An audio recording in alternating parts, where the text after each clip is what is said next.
Opie and Dopey. Two guys that hate each other. Just shut your mouth. I hate them. Shut up. Don't be unkind. Shut up, bitch. Oh, very nice. Shut the fuck up. You're a fine bunch of bullies, aren't you? I'm Opie. I could give a fuck. I'm Jim Norton, and I'm on the radio. Shut up. The Opie and Anthony Show. It's all about fun, fun, fun. I'd love to spit in your face. I will fucking kill you. Shut up, stupid. I'm just a zilch and I know it. Who cares? We're trying to do a fucking radio. I know what we're trying to do. I'm sitting here across from you. I understand that. The Opie and Anthony Show. Despicable asshat. And these dummies that work for us, you guys stink. Ben looks like a tall baby. Always laughing in the wrong places. Ben, where's the coffee? He rock. Hopefully he's going through a car wash with his mouth open. And there's Steve. Steve is a piece of garbage. And you stink. You are cordially invited to a robbery rape. This is family entertainment. This show is a disaster. Opie and Anthony Show. If you have any poo, fling it now. But enough of this palaver. Let's get the show on the road. And ask them if they want to help save this country from the onslaught of integration. You know the system is they want to throw white children and colored children into the melting pot of integration, out of which will come a conglomerated, mongrel class of people. Those races will be destroyed in such a movement. I, for one, honor God, will die before I'll yield 1 inch to that kind of a movement.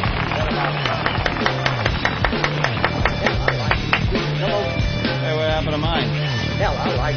You can come over to my house and fuck my sister. Well, no shit. Sounds a little low today, doesn't it? Low. What's going on? Let me try this one. He was banging cocktail waitresses 2 at a time. A little better, but... It was the greatest piece of ass I've ever had, and I've had them all over the world. It's definitely low, Anthony, because they usually have you right about there where the arrow is. That's interesting. And now you're way up here. Oh, well. Good morning and welcome to the Opie and Anthony program. Hi. France is on fire, and I love it. And it's election day. See some of the funny headlines? French toast. It said French toast, and they were showing the fires. Where did you see that one? I think it's in the Post somewhere. Oh, yeah. There's one of our bits for today. French toast. Headlines from your newspapers. Yeah. What are they saying about France burning? I love it. I just love when a pompous, stupid-ass country just starts crumbling from the inside. They've allowed all of these Muslims in to come into their country without any kind of real regulation. They're such a racist country, but they're so afraid that the rest of the world will see that they're racist. So they just let people pretty much do what they want. And these Muslims now are going crazy. It's been going on for, what, almost 2 weeks? Like 12 days or something? Yeah, about 2 weeks. 2 weeks now, and they just can't get their shit under control over there because they're a bunch of French faggots who don't know how to take their terrorists by the balls. They have a curfew, too, at 9. Do you think when they're, like, smashing windows and burning buildings and cars, they're going, oh, shit, it's 9 o'clock. We gotta stop. Oh, Jesus. We better wrap this up and we'll start up again tomorrow. Oh, Allah. Better get inside. All right. See you tomorrow. Quick, curfew. A curfew at 9. They should just go out with rubber bullets or something. A curfew. Is that what they told the Nazis? Hey, there's a curfew. There's a curfew in this country, Buster. You don't rip out gold teeth past 10 p.m. Jesus. Horrid.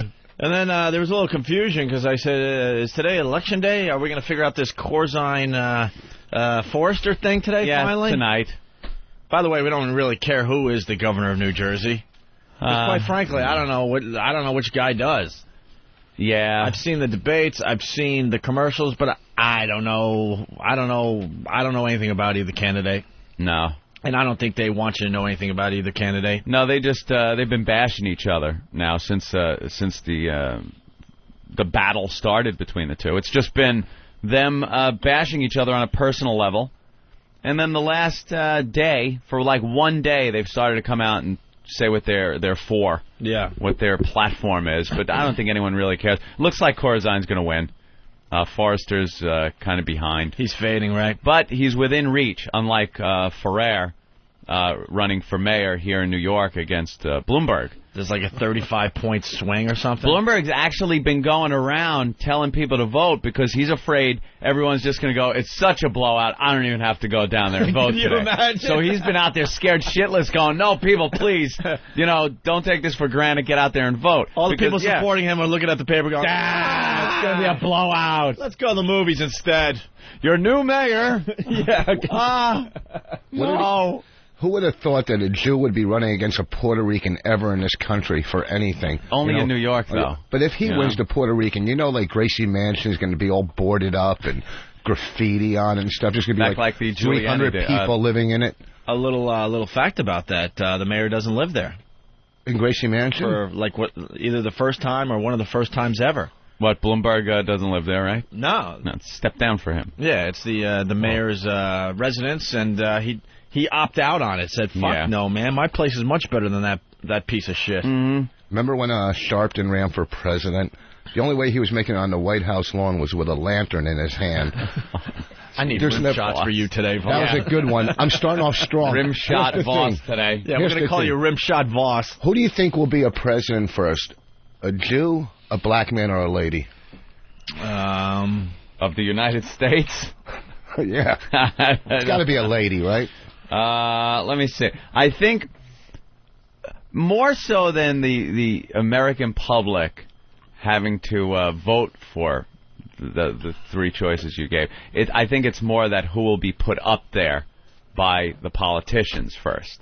Like I think they figured a woman would be more accepted. It'll be a woman and before it'd be black. It'll be easier for the American people to vote for a woman. Not that they would want a woman in there any more than they would a guy.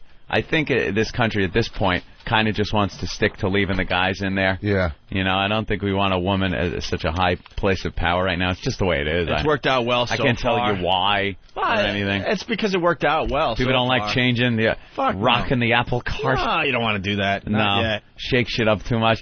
But black guy, I don't know. Definitely before a Jew. A black guy before a Jew. You think black guy before a Jew? Well, because there's only 3% Jews in this country who vote. 3% all across the world. There's 13% black people in this country. So right there's 10% more. Then, on any white supremacy list, the Jews are number one, on the white, which was tough. We were number 3 at one point, but we had to foreclose on farms and work our way up. Yeah. So there's the hatred towards them outweighs the hatred towards blacks. I don't know. Well, I think the prejudice, though, in the you might get the hardcore, racists, or like you're talking about, the white supremacists with their little hit list thinking that the Jews are on top. But as far as the general population of this country goes, I believe you'd have an easier time getting a moderate Jewish guy in there before you would any black guy. I never looked at it that way. The overall aspect, the blacks are still... Yeah. I think as far as being accepted to the presidency, you would get... You can't have, Shlomo Meyerowitz running for president. I don't think he's going to be on the ticket anytime soon. Or Rashim Ramalani. Right, exactly. I think but you go with a light-skinned black. I think we Colin Powell before he self-destructed with the whole Bush thing. Going before the UN against Iraq. Before that whole scandal, I think he was setting himself up pretty well to be accepted by the people where he probably could have gotten the vice presidential ticket and then maybe run it after a two-term stint by whoever was his president. Something like that. Get people used to it. He blew that. He's completely blown out of the water as far as politics goes. Now, I don't think that Obama guy... He's got the best shot, though. His name sounds too much like Osama. He's going to have to change just run. No, it doesn't matter. Human people, the friggin' American people will look at it like that. But here's this. Obama sounds like Osama. That's fine, but name another black guy that you even know that has a shot at the White House besides him. None. Exactly. None. And he doesn't either. It would have to be a light-skinned black. I mean, if you're like Mickey Rivers black or Bruce Smith black or Manute Bol black, you don't have a shot, man. And it'll never be like the movies, like a Chris Rock movie or something where it's like, I'm the president! It's going to be like these guys that you see. I like when they interview black people that are in the Air Force. Because that's the only... Like a black guy fighter pilot. It's never like in the movies, damn, I hit that shit up good. Yeah, launch the missile, motherfucker. The guy's like, we were cruising at an altitude of 35,000 feet. Very well spoken. It's never some jive-talking motherfucker. Yeah. You know? It's a Cuba Gooding. That's what you're going to get. Well, no, not Cuba's really. a little too, black. Well, black. A little too much going on there. Yeah. Like you say, you're not going to get minute like the nightlight black where, you stand in front of a brick wall and you look like an alley black. You know what I'm talking about? No. But you won't. It's funny that the black people, any light-skinned black or Republican black, to the average or majority of black people, is considered an Uncle Tom. Right. They will not get the black vote. Not at all. Because they're Uncle Toms, but yet they're shooting themselves in the foot because the liberal blacks are holding their own people down by affirmative action and housing. Well, there's always keeps them out of the neighborhood of the superior white race and keeps them down. You know what I'm saying? But there's always been a problem within the black community getting a power base going because they themselves are divided. They can't get together as one and be united under some kind of leadership. It just doesn't work for some reason. I don't know. There was something that happened just last week. I don't know the names, but it was a conservative Republican black guy. And he was being pelted by liberal Democrat blacks with Oreo cookies. They came in throwing Oreos at him and calling him an Uncle Tom just because he's successful. He's like working himself up in the Republican Party. And blacks look at the Republicans like a bunch of, white cowboy hat wearing racists. So if you're a black guy in there, you're the Uncle Tom, the token. And until they reach some kind of a happy medium there, it's going to be very hard for them. And the sad thing is the Oreo cookies that they were throwing, basically the white man paid for that through tax dollars that went to WIC checks or food stamps. You think that's what they didn't pay for the Oreos? They got them with their paper Jesus money, Christ. And they take them, they waste it. All right. But just before we went on the air, Ben's like, it's election day, and because of our hours, it's great. Right after the show, I'm going to go vote. Yeah. And then I'm like, vote? Ugh. Voting? And then he goes, if you don't vote, you can't what? Complain? Yeah. He said if you, unless you vote, then you can't complain. You shouldn't complain. And a lot of people say that. A lot of people say you shouldn't complain if you don't vote. Don't complain if you don't vote. But I make a statement by not voting. Like, I didn't want Bush or Kerry in the last election. No. I was leaning toward Kerry, but I saw through that bullshit, Can I do the phone calls before they come in? Oh, you should have voted Libertarian then. Yeah. In other words, so don't vote. What was I supposed to do if I didn't like Bush or Kerry?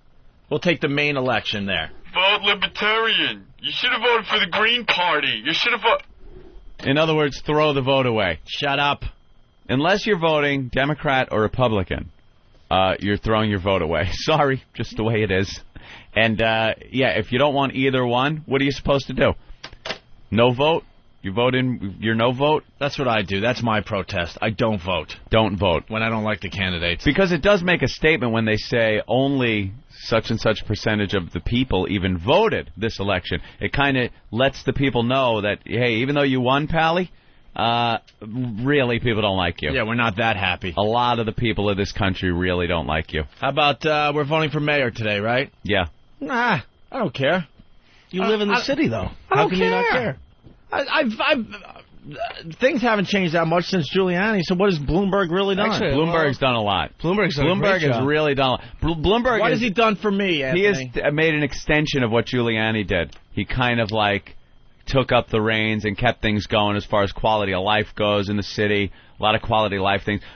Smoking in the bars.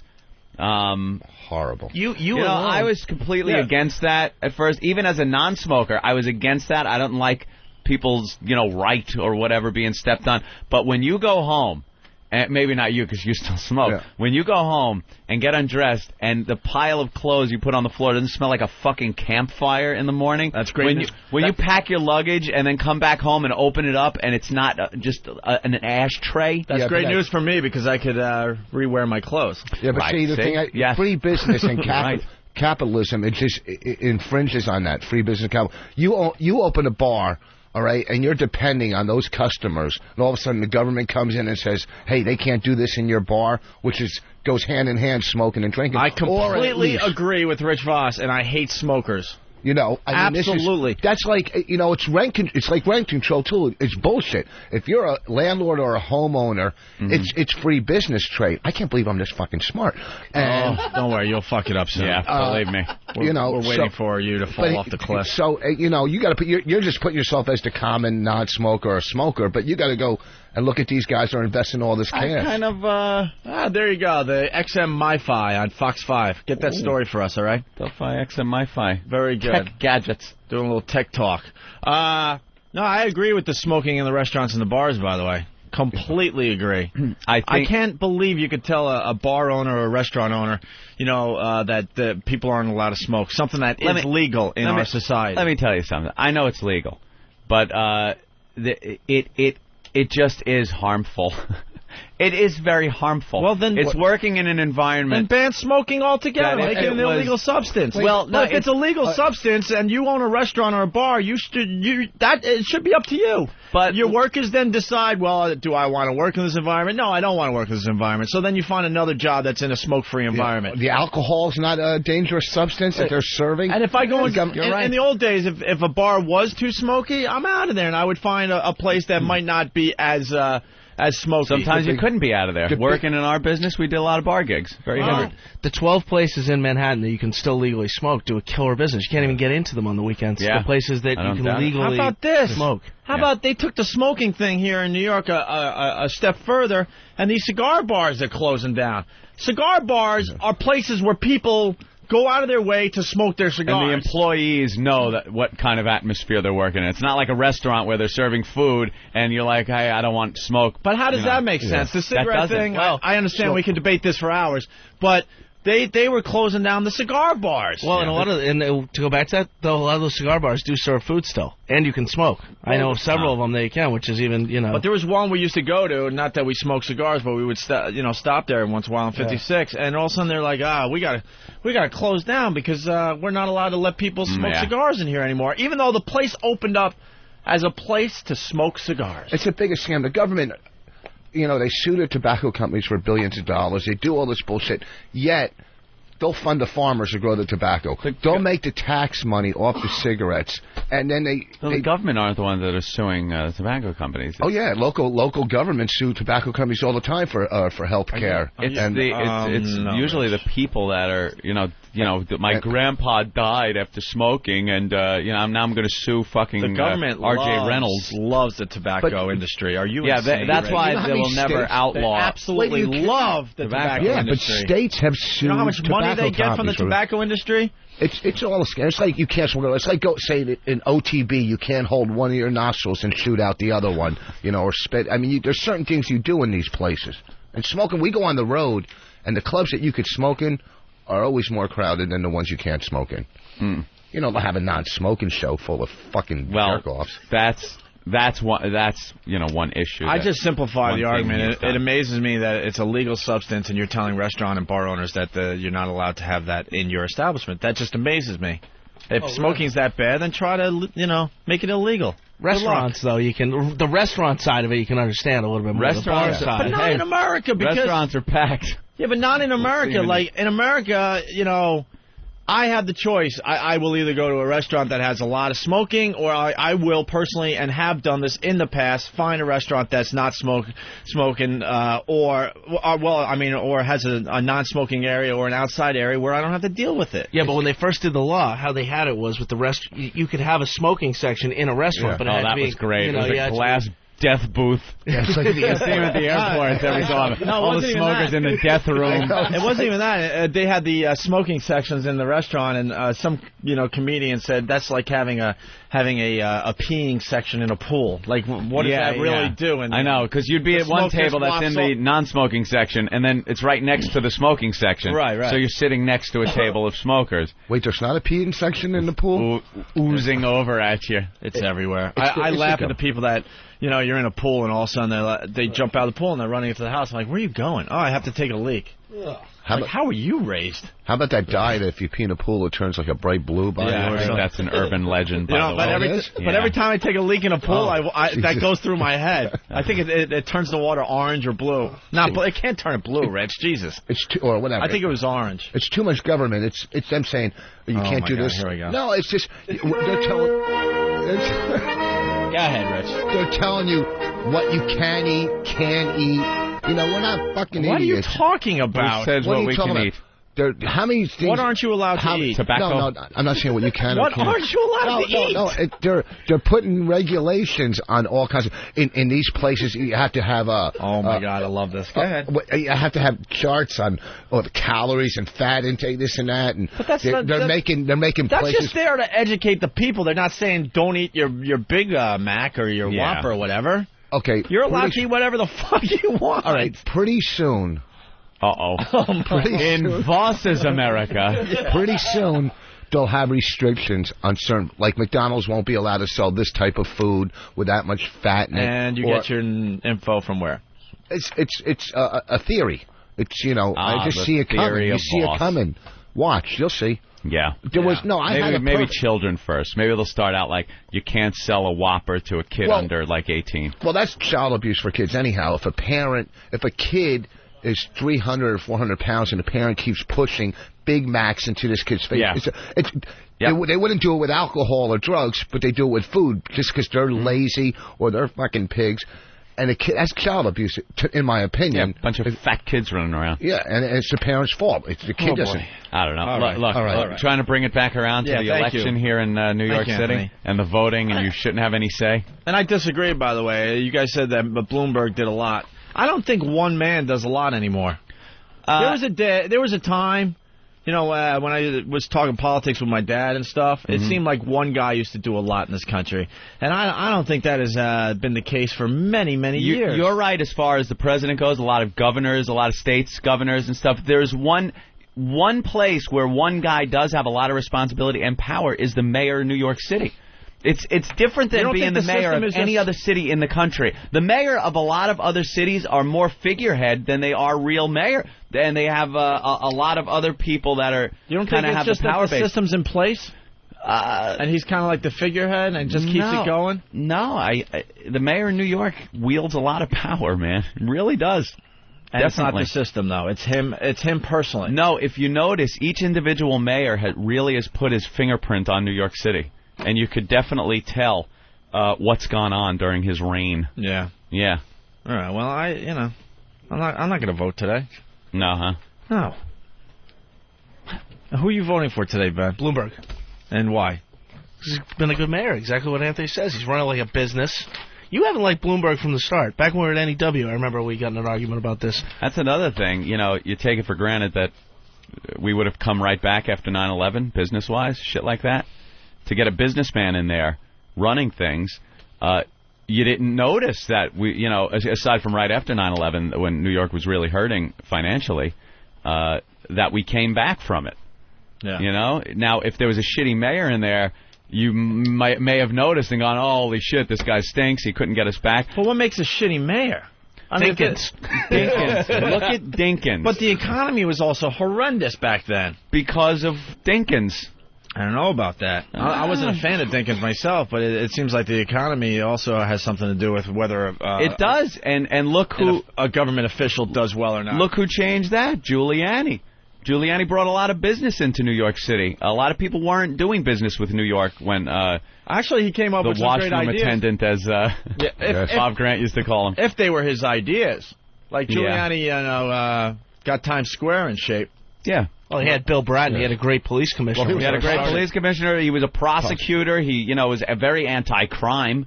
As far Dinkins, was visiting the bedsides of drug dealers that had been shot, as opposed to the police officers that have been shot. And it reflected on New York. Times Square was a mess. Regardless of what you think about it now, it's doing business. It's making money. He also put cops everywhere. I mean, remember all cop. Yeah, cops everywhere when Giuliani was in office. So you're voting for Bloomberg. What does he stand for, Ben? What's he stand for? Yeah. That's actually a good question. I don't know. What does he stand for, Opie? See, I don't know, but I'm not voting. Listen, here's the thing.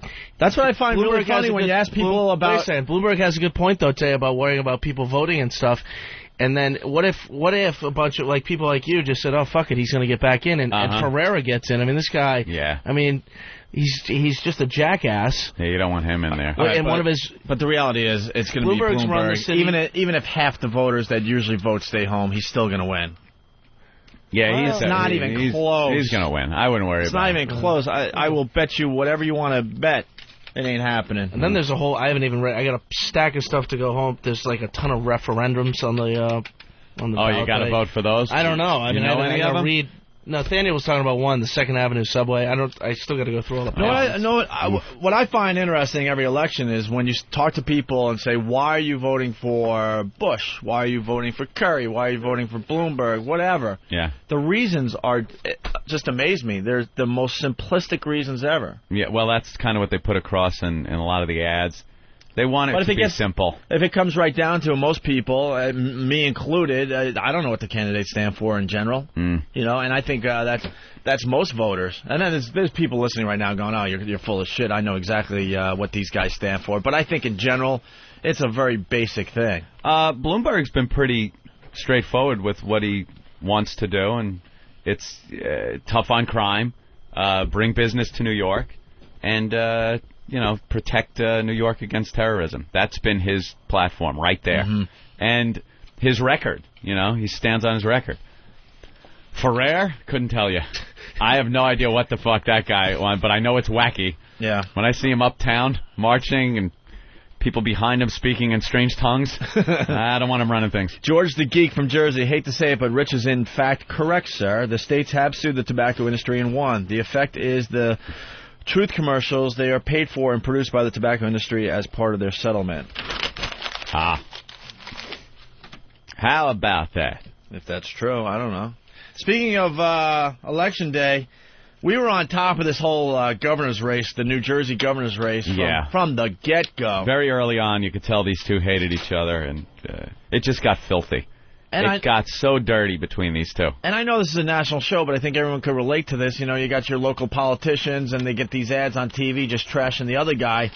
But we noticed right away that this governor's race here in Jersey, these guys just went for the throat. It got ugly. I think getting ex-wives involved and talking about abortions and Corzine affairs. And Forrester. It's great. I think New Jersey just wants a governor that's not sticking his cock through a divider in a rest area. Yeah, coming off the last governor. Yeah. Especially Jersey, man. Oh, man. I mean, there may be some other states where it might be tolerated a little bit better, but Jersey, no fucking way.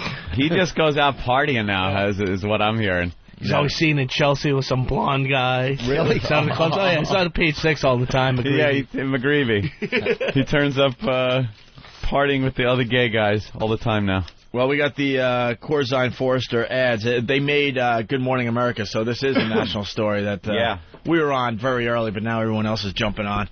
And they did a little story on how ugly the campaign was and the political ads. Let's listen to this audio here. There's one race in particular, the race for governor of New Jersey, that experts are saying is one of the nastiest races they've ever seen. Families have been dragged into politics before, but this one is really over the top. And ABC's Dan Harris is at a polling place in Fort Lee, New Jersey. It's over the top, but mark my word, this is going to be the norm now. Yeah. All the way up to the president. The next election, you watch how ugly it gets. It's gotten dirty as far as the presidency goes. But I think this is going to just take this whole political ad thing to a whole new level. Yep. Oh, without a doubt. Yeah, I don't doubt it. No holds barred. No holds barred. This morning, Dan. Charlie, good morning. Voters here putting an end to what has been a notably nasty campaign. The governor's race here has the dubious distinction of featuring what may be the most high-profile use ever, at least in a modern campaign, of a candidate's ex-wife as a political weapon. New Jersey's governor's race featured raucous debates. Fact is, your lawyer said if you throw money on the table, you can... And rumors of extramarital affairs. But it may be remembered for this ad from the campaign of Republican Doug Forrester. It features a quote from Democrat John Corzine's ex-wife. who said Corzine had let his family down, and he'll probably let New Jersey down, too. It speaks more about his character than it does mine. It brings together a number of different things having to do with an inclination to abandon political principles. This is unusual in the extreme, and it's about as nasty as a campaign gets. Without a doubt. Wow, an ex-wife saying something bad about her ex-husband? Yeah. They're going to use that? I know. And who's going to believe it? Yeah, and the guy the judge just put into prison for 40 years got out, and he's going to say something good about, of course his ex-wife's going to trash him, you fucking idiots. He let his family down. He'll let New Jersey down. Oh. And now we got role of wives in politics. Another clip here. Mm-hmm. In 2000, the ex-wife of Maryland Congressman Albert Wynn recorded a phone message for a rival campaign saying the congressman does not respect black women. He left me for a white woman. And in 2004, the ex-wife of Texas Congressman Charlie Gonzalez tried and failed to get on the ballot against him. While the involvement of ex-wives is rare, political spouses have long played a prominent role in the campaign dynamic. Senator Ted Kennedy insisted on having his wife by his side during his 1980 presidential run, despite severe marital trouble. The couple later divorced. More recently, Hillary Clinton and Teresa Heinz Kerry were said by some to be political liabilities. By contrast, Laura Bush is considered an asset, as was Jacqueline Kennedy. Voters tend to assess candidates in the full picture.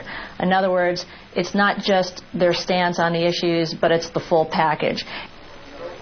Back here in New Jersey, if those ads featuring Corzine's ex-wife helped Doug Forrester pull a come-from-behind victory, one political analyst is predicting next campaign season we may well see more ads featuring ex-wives. Oh, there you go. I told you. This is going to set a new precedent. Ex-wives. Oh, ex-wives getting involved. How great is that? Oh, cock size comes in, everything. It's just... both these guys, I got to tell you. Small little dick. Both these guys did their job. I know I know the names of the candidates for the governor's race of New Jersey. Yep, certainly do. I usually don't really pay that close attention. Yeah, it's been a dirty battle. But when it's over, they'll shake hands. Mm-hmm. One will give a concession speech and talk about how great the other guy is. And we need to give our support to him. Yeah, let's get that audio for tomorrow. Of course. That's going to be great audio for tomorrow's show. Where they're all huggy-kissy. I guess if you have a hot chick on your side, too, that helps. I mean, Jackie Onassis or Kennedy was a hot chick back then. I don't know if that helps, man. You don't think so? You got to get the women's vote, too. Yeah, if you have a hot chick, the women are going to think you're just in it for the hot chick. Yeah, see, rich women out there have brains. And you need, like, Bush's wife. And they don't look at that.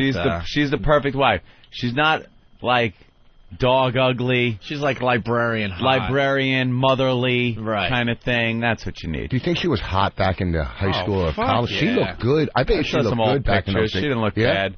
Yeah. She didn't look too bad. All right. Not like that Barbara Bush. She looked horrid. Like, even in her 20s, she looked like she was 80 years old. And George Sr. was like a pilot, World War II pilot. What was he thinking? I don't know. He could have gotten some of that good trim back then. And I thought what? I thought she looked good on the oatmeal box. Jesus, Rich, I need your fucking... Oatmeal? What? They're little jokes you throw in a discussion. Well, it would be nice politics. if you pronounced oatmeal right. What did I say? Oatmeal. Something like oatmeal or oatmeal. Oatmeal. Oatmeal. By the way, I want to pat myself on the back today. Oh. Guess who was the last person across the line at the New York City Marathon? Who? Zoe. Do we have audio of Zoe? Are you shitting me? I told you. Of course. And a few of these news stations actually reported as, you know, a brave woman and a brave story. That's what we were saying. And she's, even though she was the last to cross the line, she's still a winner. Last but first in our hearts, it's shut up. I'm on to this Zoe chick. The Zoe scam. And I don't like her. I know she has MS, and that's a horrific thing to wish on anyone, but I don't like the fact that she's taking advantage of that. Last ever. There's no one more pathetic than her. If you come in last at the New York City Marathon every year, which she does. Yeah. Like, someone get the stats out. She's done it this year. She did it last year, and I believe she did it the year before. So the last 3 easily, and it probably goes back further. You want to come in last because you want the attention. Yeah. And you're also sitting there because she does it with crutches and stuff. I know this is not a popular view to take on a show, but it really, really bothers me. There's her picture right there. She doesn't even dress for the race. What was she being? Dude, she's got an old lady like one of those pantsuits. Yeah, she's got a pantsuit on like she's going to a Broadway matinee. At least dress the fucking part. Don't they have special, like... She's got a blouse on. She's got, like, a pantsuit on.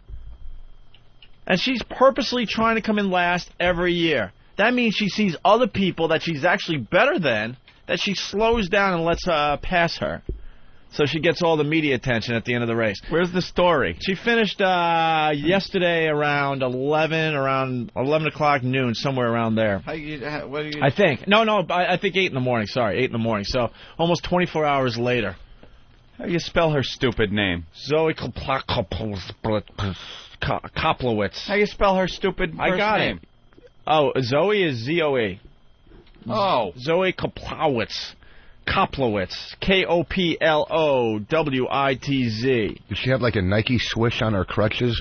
And I'm sitting there yelling at my TV last night like, you're not paying attention to the news people, because she does this every year and they're reporting it like she's a brave woman. Although she came in last, she's a winner in all of our eyes. I'm like, she did that last year. She did it the year. She's an attention-seeking She's trying whore. to be last. Like, there's going to be a battle of last places at some point. Yeah. Where somebody's going to come along and try to be more last than she is. Someone with, like, no legs or something. Yeah, and they're just both going to be standing there at the finish line, just going, you. Just you go. rolling.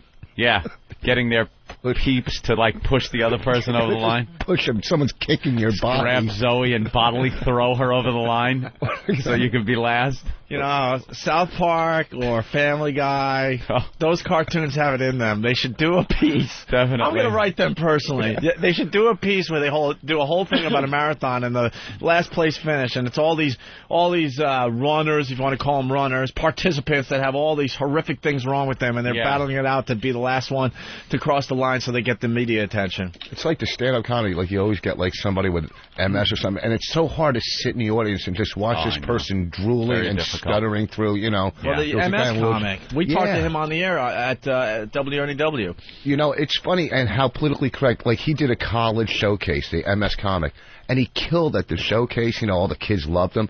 But no one hired him because they don't, you know, hey, we'll be nice at the big showcase, but we're not going to have you fucking drooling and shitting our stage. You know what I mean? It is a little rough. It's tough for a guy like that. Getting comedy. And yeah. All right. Here we go. Here's Zoe. Finished last for 18 years? No way. She's been doing this for 18 years? No way. And the news is reporting it like, look at this brave fucking woman? No way. 18 years? Travis, where do you get your info? It's on Google. 18 years she's come in last at the New York City Marathon. Yeah, there was and every year the news makes believe that they don't know who this person is. There was a story from 2003 that said she finished for the 16th year in a row. Just add 2 years. Wow. Can't be that tough of a disease if she's still kicking I'm mad around. at myself that I didn't record all the news programs, because one after another. There was one that said that she's done, she's known for coming in last, but then the other ones were reporting this like, wow, look at this brave participant, the last one to cross the finish line. Jesus. If you're doing it for 18 years, wow. It's not special. You're purposely trying to do this. Yeah. You want to be known as the person that came in last every year. Where's the story? I was just about to read it, and you changed the page on me there. Different story. No, I know. Just give me that other one. Is that the latest story you had? No, that was from 2003, but that's it. No, the one you had up there. Hold on. Oh boy. I remember one year I did the AIDS walk and I took 3rd place. Congrats. All right, Zoe Anthony, regarded as the slowest marathoner in the world. She's not a marathoner. Revered for her courage and determination. I know this is not a popular view. Yeah, I understand that. And you can send your hate mail. I get it every day. It's okay. Yeah. But this shit is what really bothers me in this world. Because there's other people out there that deserve the attention more than she does, without a doubt. Zoe returns to Staten Island to start her 9th New York City Marathon. So if this is her ninth, how did she do this for 18 years in a row? This is an old New York City? Huh? This is an old article. That's what I was saying. Oh my God, Eric. But do the math. As the MS Society's national conference in the fall of 2000, right? So this article was written in at least 2000, maybe 2001, right? Yeah, and so if you do, and this one from 2003 says her 16th. Yeah, but go back. This is saying she's going for her 9th New York City Marathon. But if they're using the date 2000 in the article, how old could the article be? And then if you do the math, how could it possibly add up? Two different articles saying two different things. Comment. All right. That's a good answer. Two different articles saying two different things. So we'll find out. All right, we'll figure it out. But this article says, at the MS Society's national conference in the fall of 2000, Zoe Koplowitz of New York City was named MS Athlete of the Year. But she was not present to accept her award. She was preparing to run her 8th consecutive New York City Marathon. She was preparing to run her 8th consecutive New York City Marathon. How do you prepare for this? I don't know. Put sneakers on your crutches. Zoe Koplowitz has MS, which is, horrific. She has been living with balance impairment, fatigue, and spasticity for the past 22 years. She uses 2 crutches. She is famous as the world's slowest woman runner.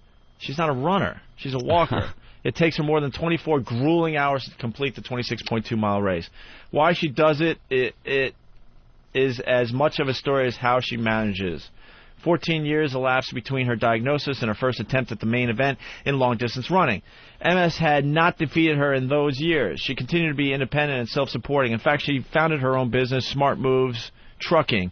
But in 1987, she was 60 pounds overweight, and getting about was increasingly difficult. Her turning point came when she choked on a vitamin C pill. Oh, Jesus. Opie. You can act like a man!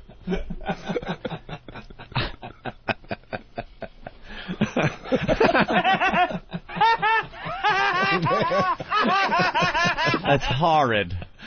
Well, she's putting herself out there for this kind of crap. She's a big woman, so how the hell is she getting all the rest of the food down?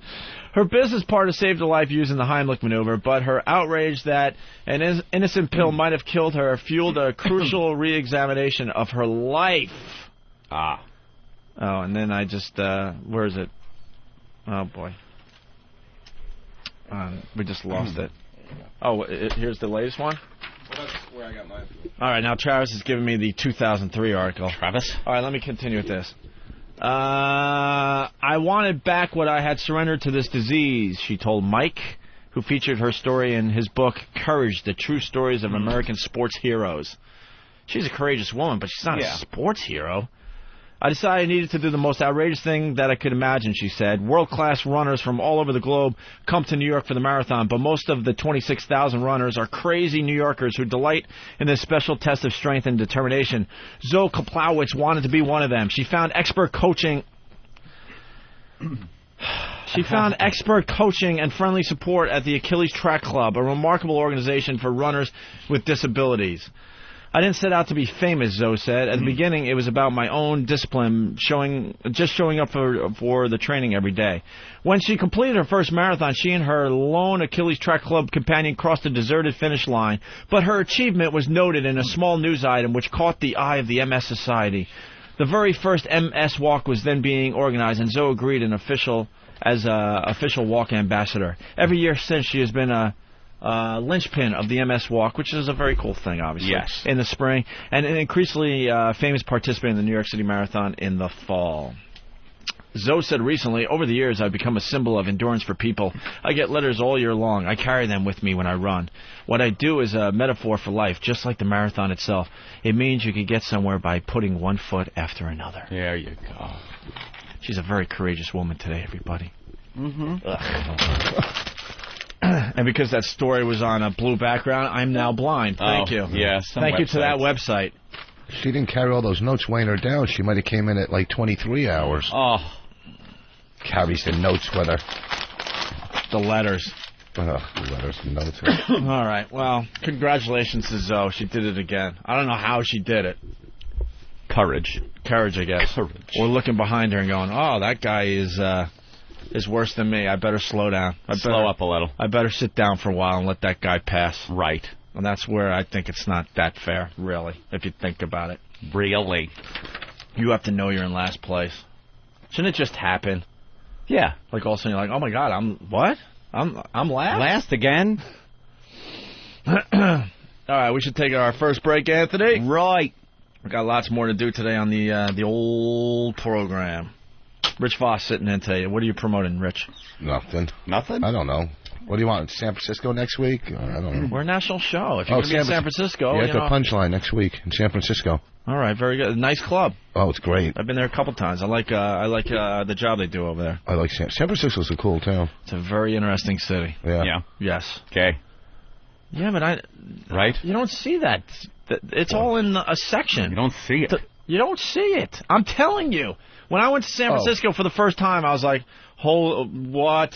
No. A little nervous. But you walk around, you don't see that shit. It's all in one area. Hey, listen, I went on my first honeymoon there with Tom. And first of all, it's the restaurants are great. It's a beautiful city. Just because there's gay people. There's New York. I'd say it's bad. No, I think it's one of the coolest cities. No, it gets a bad rap is what I'm saying because, ever since we were little fellas here, you heard San Francisco gay. So you think the first time you go there, you're going to see it all over the place. It's not. You don't see that at all. We went camping when we were kids.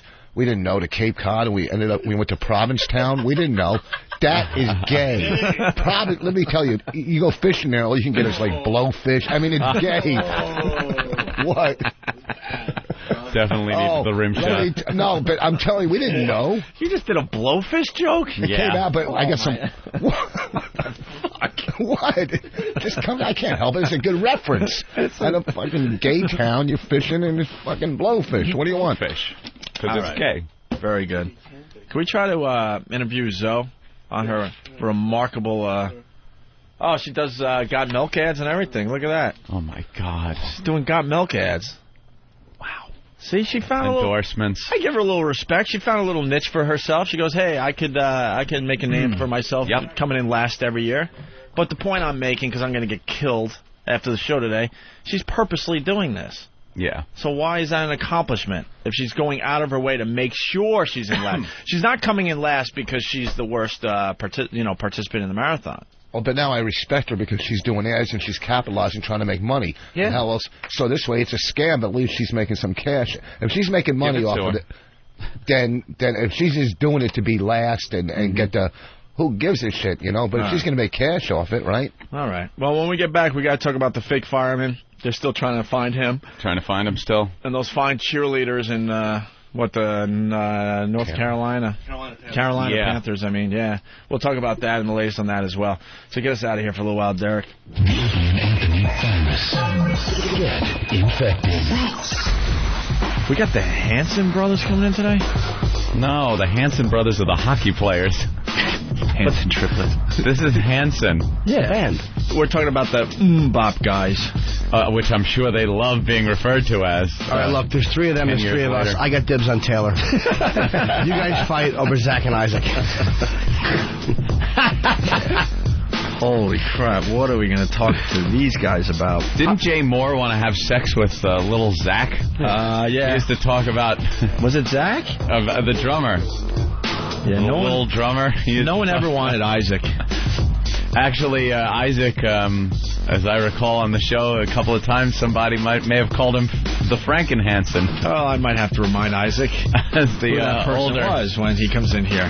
Who was it? I'm looking at him right now. He's Jimmy. He's the person that is turning into a creep in front of our eyes. Yeah. Yes, you are. Bop, Willie. Oh, it's just you had Lil Zach on the drums. And cute Taylor singing. And then Isaac was like the older one already. And he would play guitar, and it just kind of didn't fit. And he was just like, Grandpa, get me the guitar. Bop, bop, bop. Taylor, get down from that tree immediately. Grandpa, we're doing bop again. Are you trying to say he had kind of a square face? Well, it was sort of, if any of the three Hanson boys had to be Franken-Hanson, I think it would have been Isaac. Will we play bop again tonight? No. I won't. Dust comes out of the stage. His big oversized shoes, boots, whatever the hell he wore. Yeah. He would tune up his guitar and then also turn the bolts on his neck.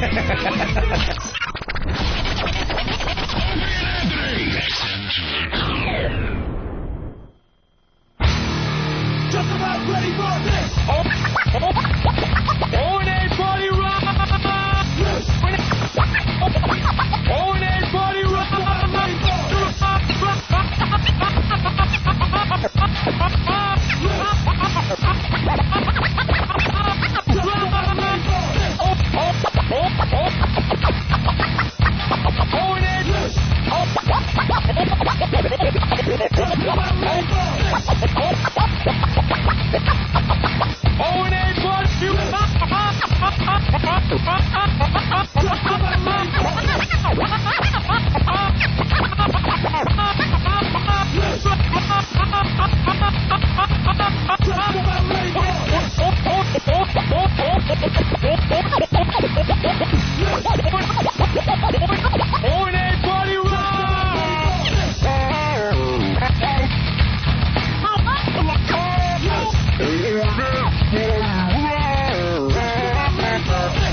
Everybody rock!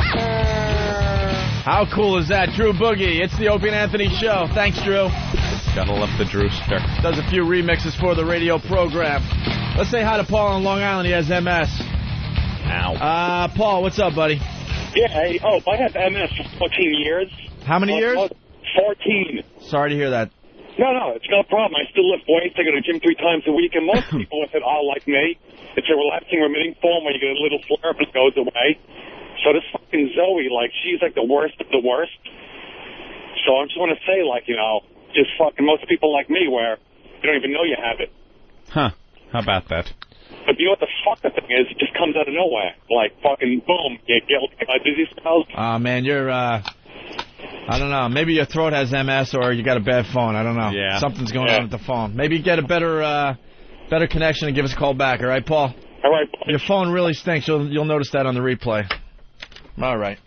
A bunch of other things to get to today. They did a MiFi story on Fox 5 here in New York. Yes. I wanted to see what this is about really fast. XM just kicking ass as far as satellite radio goes. Oh, yeah. The Delphi XM MiFi, is that what it's called? MiFi, it is. It does XM satellite radio on the go. So we've had home, we've had car. Now you can actually bring it with you. So it's actually picking up those satellite signals. It also has storage for up to 5 hours of either talk or music on board. So, of course, inside Grand Central, you're not getting a signal. Exactly. So it's kind of like an iPod thing or something that records for you, but exactly. But you got your own music. Right. And a little bigger because of the antenna built in, of course. Definitely. Wow, that guy had no idea. No, absolutely none. Thanks for the push. That's the guy on Fox here in New York that does the weather. Yeah. And they give him some other things to do every once in a while, and you would think he would do his research. Something. He has no idea. The MiFi's been out for over a year now. Yeah. I've been enjoying the MiFi for well over a year. Sort of like an iPod thing. Well, not really. It's live satellite. It's live satellite, right? Exactly. You can record stuff if you're in an environment where you don't get the live signal. But there you go. My throat is killing me. Is it? What do you need? I just want to throw this on the table today. I'm getting my yearly strep goddamn throat. penicillin. It's just... Well, what I get every year is that, what is it, the Bird flu? Huh? Bird flu. Oh, speaking of the bird flu, I got a great story about the bird flu we'll get to in a second. But, get this damn strep throat every fucking year. And they got this Uber penicillin, I think it starts with a Z, 5 or 6 pills, and done. Done. I got to get to my doctor immediately and get those pills. Immediately. If I don't, it's like a 2-week hell. Yeah, they're the best. Whenever I had a root canal, because the first time I had a root... Do you know what penicillin I'm talking about? It's like all you do is take 5 or 6 pills. Yeah, like you take 2 the first day and then 1. Yeah, there you go. And then you're done.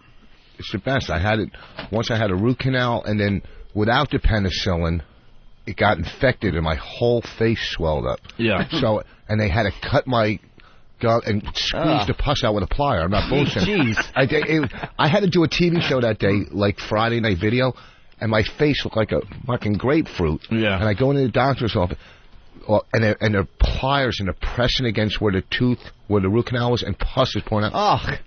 So from then on in, whenever I had a root canal, I took the penicillin, no, whether or not, and nothing came back. It's like, how many root canals have you had? I got to have $4,000 worth of more work done on my teeth in 2 weeks. Why the bad teeth, Rich? Hey, I had the crack. I had a lot of cavities. That was my thing. I still haven't had a root canal or anything else. I don't know, my teeth. I guess, like, if you see pictures, like, in the front teeth, it just got cavities in the middle. I was unlucky, and I got cavity in the middle. So then you got to get it filed in a root canal. I've had so many root canals. Well, why the bad teeth, you think? Just born with it, or? I don't, Did you brush your teeth growing up? Did you floss? Yeah. I wasn't really big on flossing, I don't think. Flossing's huge. Yeah, that's the big thing now. But now I have, like, a bridge right here with 3 teeth or 4 teeth. Yeah. And it's connected, like, well, anyhow, the last tooth under the cap or bridge rotted, so now these 3 are loose. Oh my God! So I just had now they got to do a whole new bridge with 5 teeth. It's like $4,000, you know. And and what gets me is the teeth are kind of big and they're caps. Yeah, you would think that I would have them filed or then hey, please don't put fucking big teeth in my mouth this time. You know, they don't look that big anymore because I had them filed down after the abuse. I was walking around like piano. You had ridiculously big fake teeth. And as a dentist, you would think they'd have that figured out by now. It's not that difficult. I understand they're still trying to figure out the plastic surgery and crap like that, but when it comes to giving you nice teeth, I don't understand why. You see this all the time when you're walking around, people that have the fake teeth in front, like, they're fucking huge. Yeah. I don't know what it is. My dentist, I mean, he does whatever. I don't know. I was in his office last week, and he's fucking pressing, and I'm looking up, and there's nothing worse than seeing, like, snot in your dentist. Just clean your face, Inbred wants in. Inbred! Yo, Opie, why the hell are you asking a former drug addict why he's got bad teeth? Well, do you think all drugs rot your teeth? Is that crack does, right? Cocaine? Does cocaine rot your teeth or something? I don't know. I don't know if crack does or you just don't take care of them. So this guy called. I think because you're smoking all that crack back in the day, the last thing you're worrying about is flossing. So I think the guy makes a good point. All right, thanks, Inbred. Yeah, punching up. All right. Joe, what's up? Very good. Hello. That was Joe's shareholder. He's still trying to get airtime. I think probably because we said that XM is kicking ass. Oh, yeah. Look at the numbers. We're kicking ass. He's going to debunk us. How is he going to debunk us? Yeah. Stock's a little down, but that will come back. We still have a massive lead on the little doggy company. The Howard factor is having an effect, but not as big of an effect as they thought. Oh, it's big suspension. And, Howard got suspended. We're all like, we don't know what to do in the radio world. It's just an amazing, amazing story today. Stunt. Obviously, he had the day off, and they're both taking advantage of it. You don't have to be in radio as long as we have to know that. And these stupid news crews pick right up on it. That's why, it came up yesterday about the salt on the media thing and, where's the line and stuff. There is no line. These stations that we watch all morning long, they're a bunch of whores. I get more and more fed up every day. They're all reporting on the Howard suspension today. Like it's news. Just do a little research and talk to just a couple experts in the business, and they'll tell you it's just a stunt. Yeah.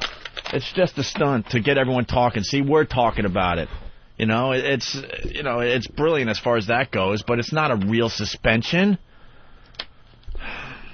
They have no news. They exploit whatever they can. No, they got news, but these guys are lazy. They don't do their just basic research. We just had a story on the MiFi. The guy had no clue.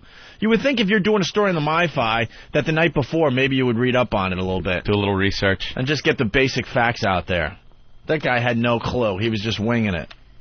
And they do that all the time. Does that happen when you guys get interviewed? The worst fucking Well, that's questions? where it started. That's where it started with me. Like, I was clueless. You know, I was one of these guys when I was brought up on Long Island, you know, whatever I read, heard, or watched, I took as the truth.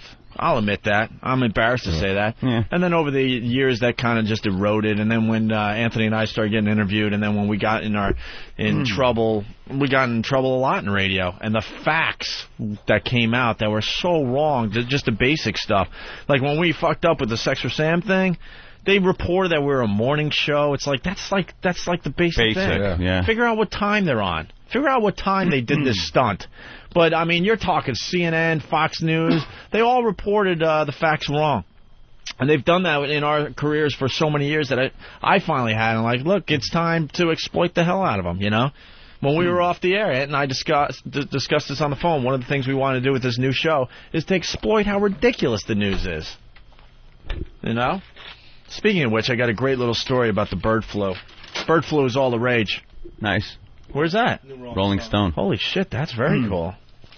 See, you know, you got to be fair. We bitch and complain when XM doesn't do the right thing.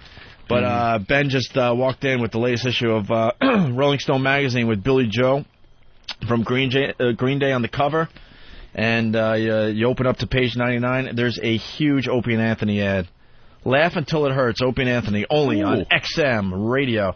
And then it has our cartoon figures that are, you know, soon to be gone. I'm hoping because it's overplayed a little bit, but still getting the job done. We're doing a photo shoot, and now America's best-selling satellite radio is only $49.99. Wow, that's the Roadie 2, I'm assuming, right? Yeah, that's a great little ad. That's a nice ad right there. You're doing a photo shoot? Yeah, next Monday.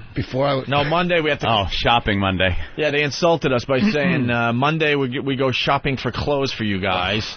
And then Tuesday we do the photo shoot. Before I was a comic, like I read this thing, me and my friend, you could be a model. He didn't know it was a scam. And we came in for like a portfolio. Yeah. You know, I'm 5'5", you know, rotten teeth. And, it's a scam to get people in. And they had me, there was one shot where I was laying on the ground on a fur rug with a leather coat open, with no shirt and a leather coat. Like, I'm some fucking stud. I look like I just got gang raped. It was the biggest scam. And we had this portfolio, and we go, now what do we do with it? Yeah. And they just sucker you in. Do you have those pictures? Oh, if I you gotta find those pictures. I would love, let me tell you, it looked like a little, laying on the fur rug, my long, curly, rotten hair, greasy. The rug was probably greasy when I got up. Yeah. All right. Well, speaking of the bird flu is all the rage. And Fox 5 here in New York, they teased this bird flu thing all night long on their newscast and finally told you what the big deal was. But basically, what do they say? There's a popular hot dog topping that could help combat the bird flu. Mustard? There's only 3 choices. Relish? Oh, 4 choices, okay. Ketchup. But they're teasing this, like something really you put on a hot dog could help you against the bird flu. All right. How ridiculous is this thing? So here's the news. This is they felt this was such an important story, they teased it all night long. And hot dogs aren't exactly health food, but could one popular topping actually help fight the bird flu? And then later on in the newscast. Plus, hot dog. Could a popular topping be the secret weapon in the battle against the bird flu? Pussy walls. No, that's a hot dog and a pussy joke. Wow.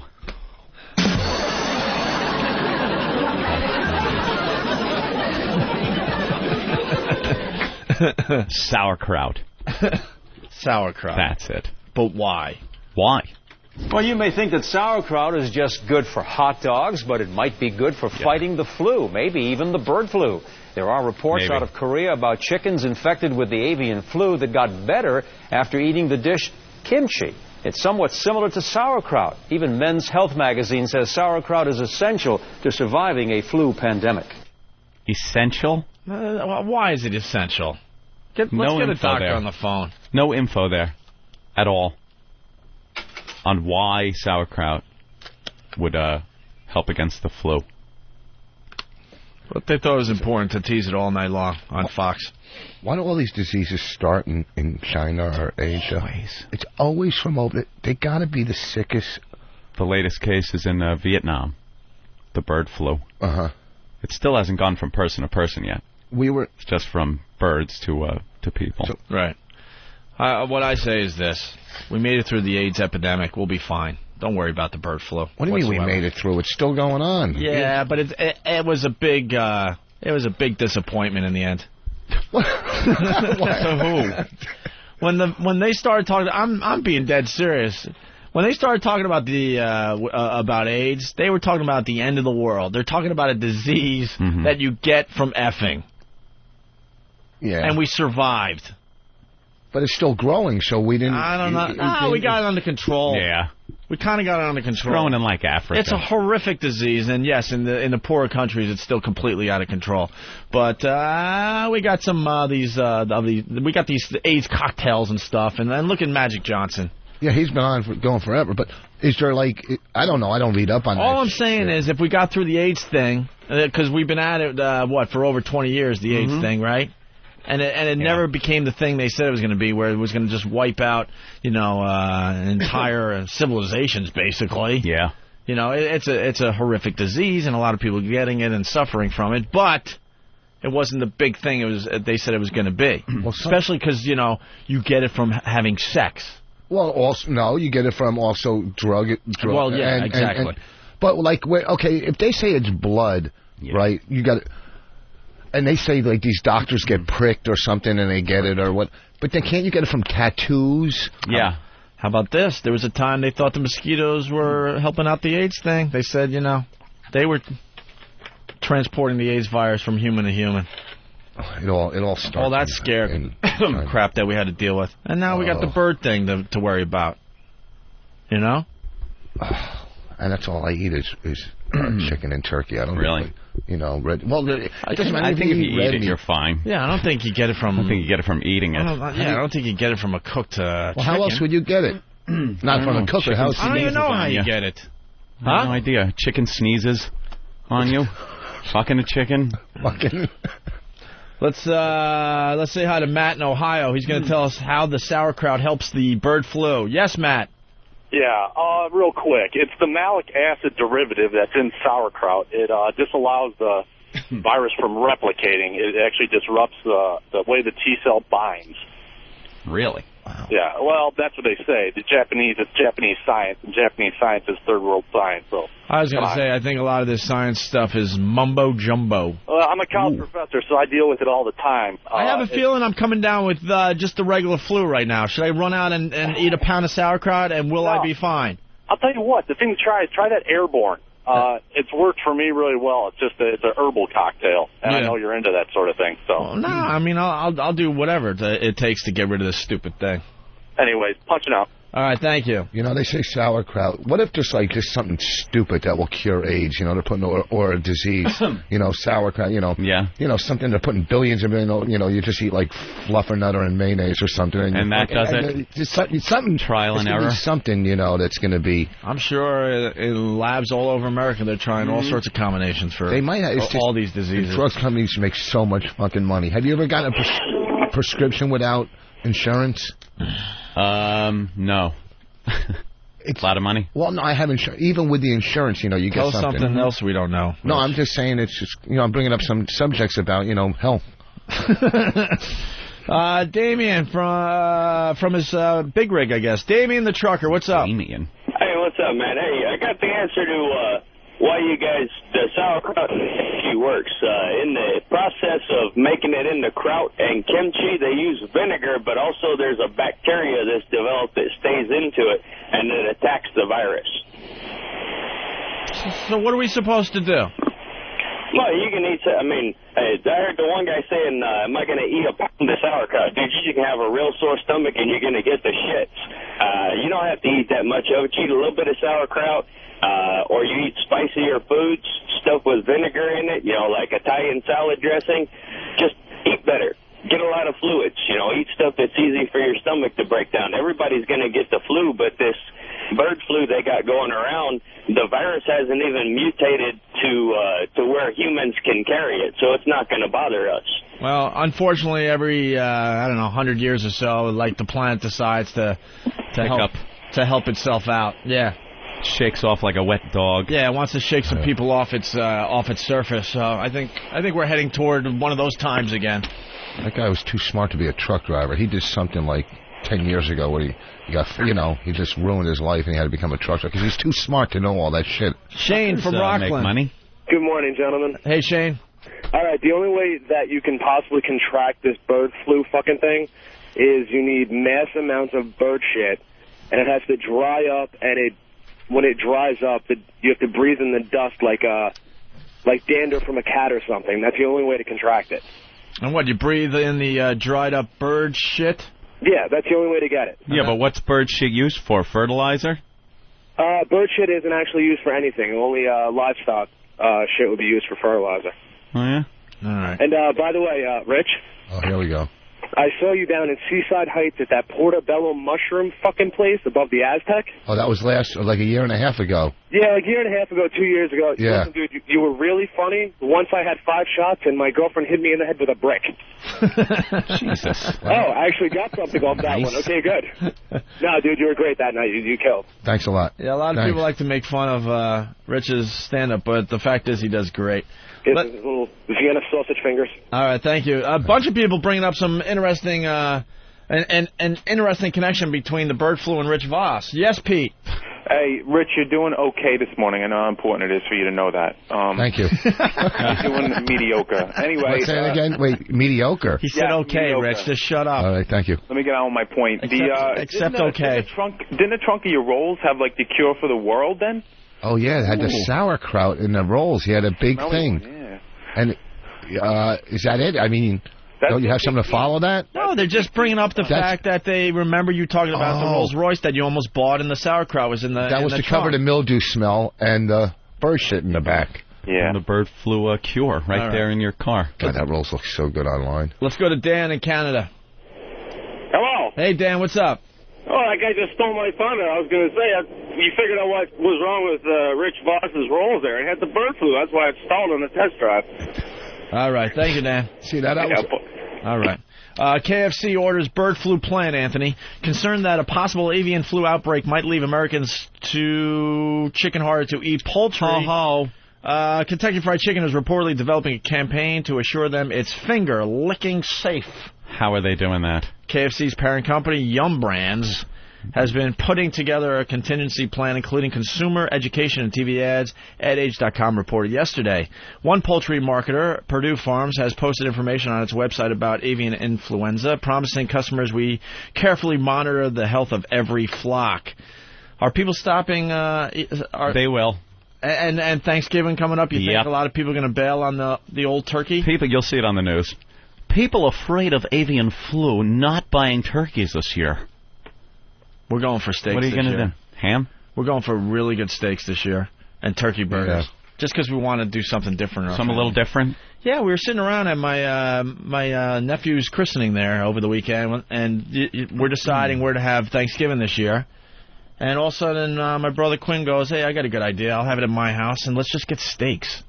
Why do we have to eat turkey? Then my brother has to pipe in that, traditional. Yeah, but then my brother makes a good point. Every year the turkey's dry. It doesn't matter who cooks it and how you cook it. It's always a big letdown, the old turkey every Thanksgiving. So my brother's like, why don't we just get really, really good steaks and barbecue, and then for the traditional people that are coming, just get a few turkey burgers laying around, or maybe one of those little turkey breasts. Yeah, I like taking the turkey carcass and then you make like the soup out of it.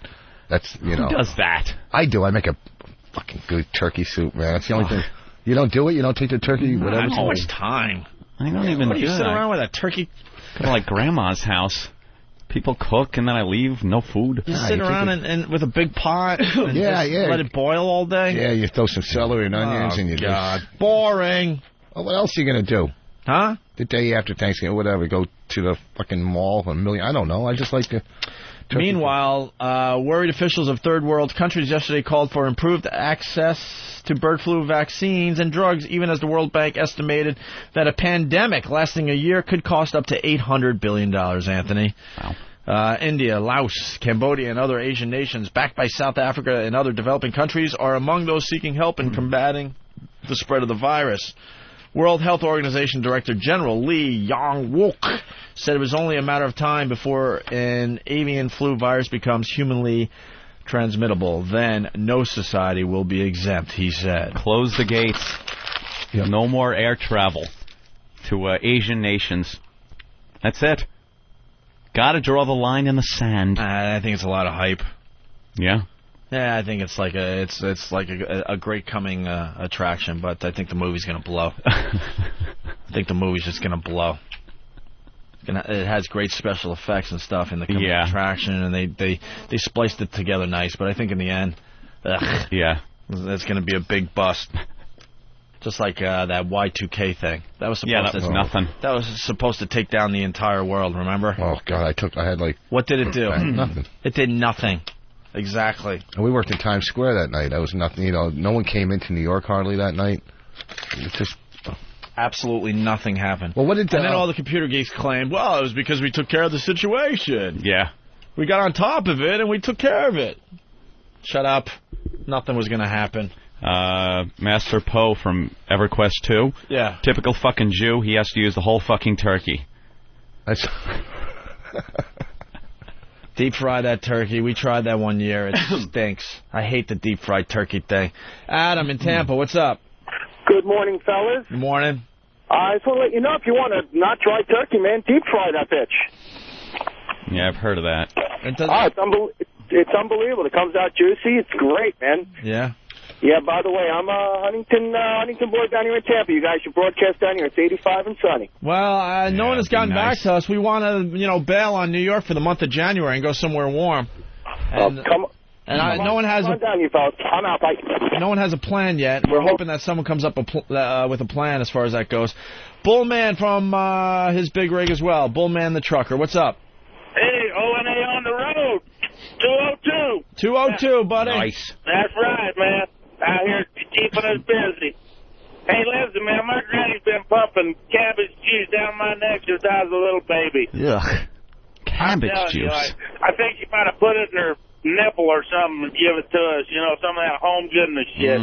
What is cabbage juice supposed to do? Hey, that's the same thing that, sauerkraut. Yeah. Yeah. It's the same stuff. It's pickled cabbage, and, that's what the juice and cabbage. And is it one of those home remedies? Oh, I guess. Yeah, that pea pollen and vinegar, man. That's all she pumped down her necks. We only had one home remedy. Actually, my dad had a couple home remedies that were ridiculous. We played a lot of sports growing up in my family, so we get the old athlete's foot. And instead of going out and getting the Desinex, the easy cure for athlete's foot, you just throw it on, it's gone the next day, basically. Uh-huh.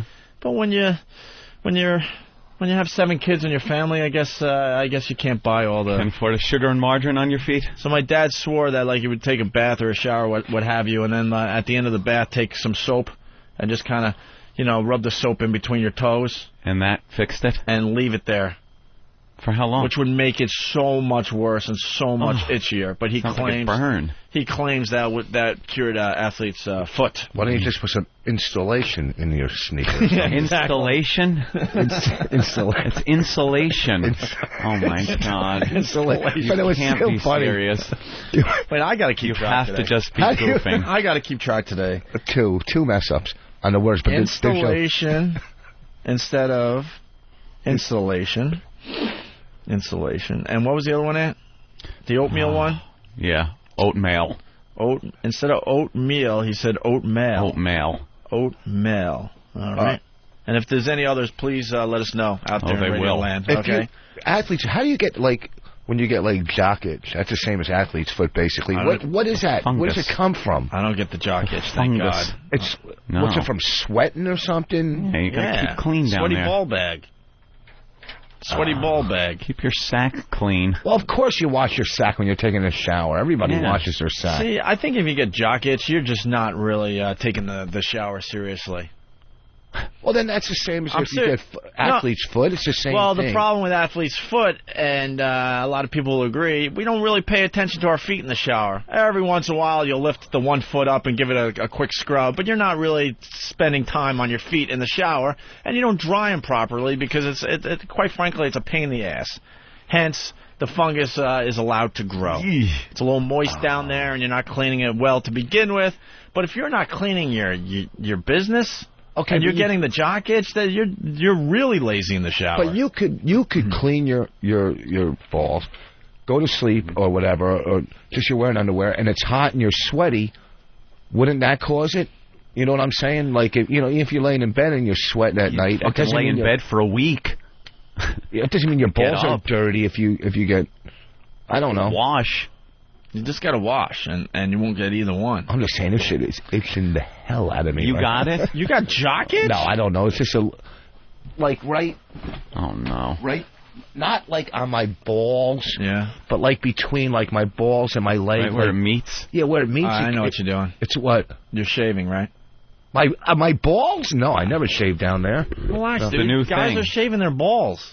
You make it sound like it's a crazy thing. Well, they wouldn't shave their balls. Here we go again, because, you shave your balls? Yes, I shave my fucking balls. And if we go to the phones, I think I'll find more people that shave than don't. People say that's gay. But you make it sound like it's all shocking.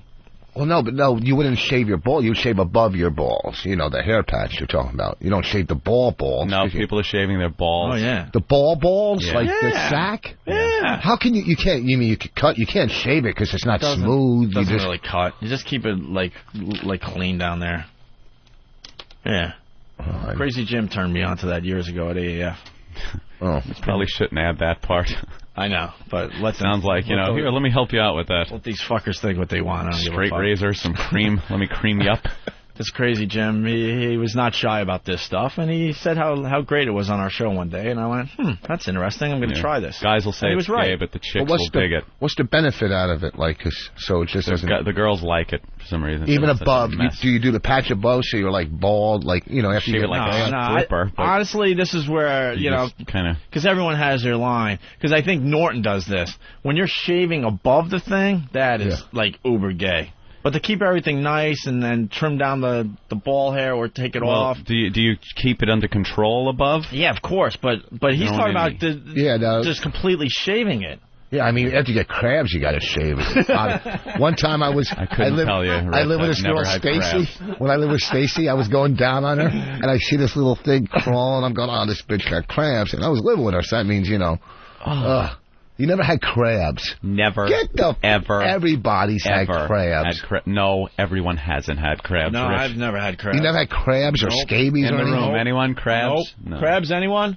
No? No, man. I mean, I never got them either, but a lot of people... Sure. How about... if you're eating a girl with crabs, you got the crabs. No, I saw one little crawl. So you got them. Oh, this was years ago when I was, 21. I got them. 22. Huh? I got mice, but I don't have crabs. Oh, mice. And every once in a while a cockroach, but... Yeah, that's not you. How about, you ever have, gonorrhea or any of that shit? Nope. Can't get anything past you today, huh, Rich? Oh. Never had an STD. Really? Nope. Good for you. Same here. Well, Why are you looking at us like animals. You're in shock? There are people that don't get them.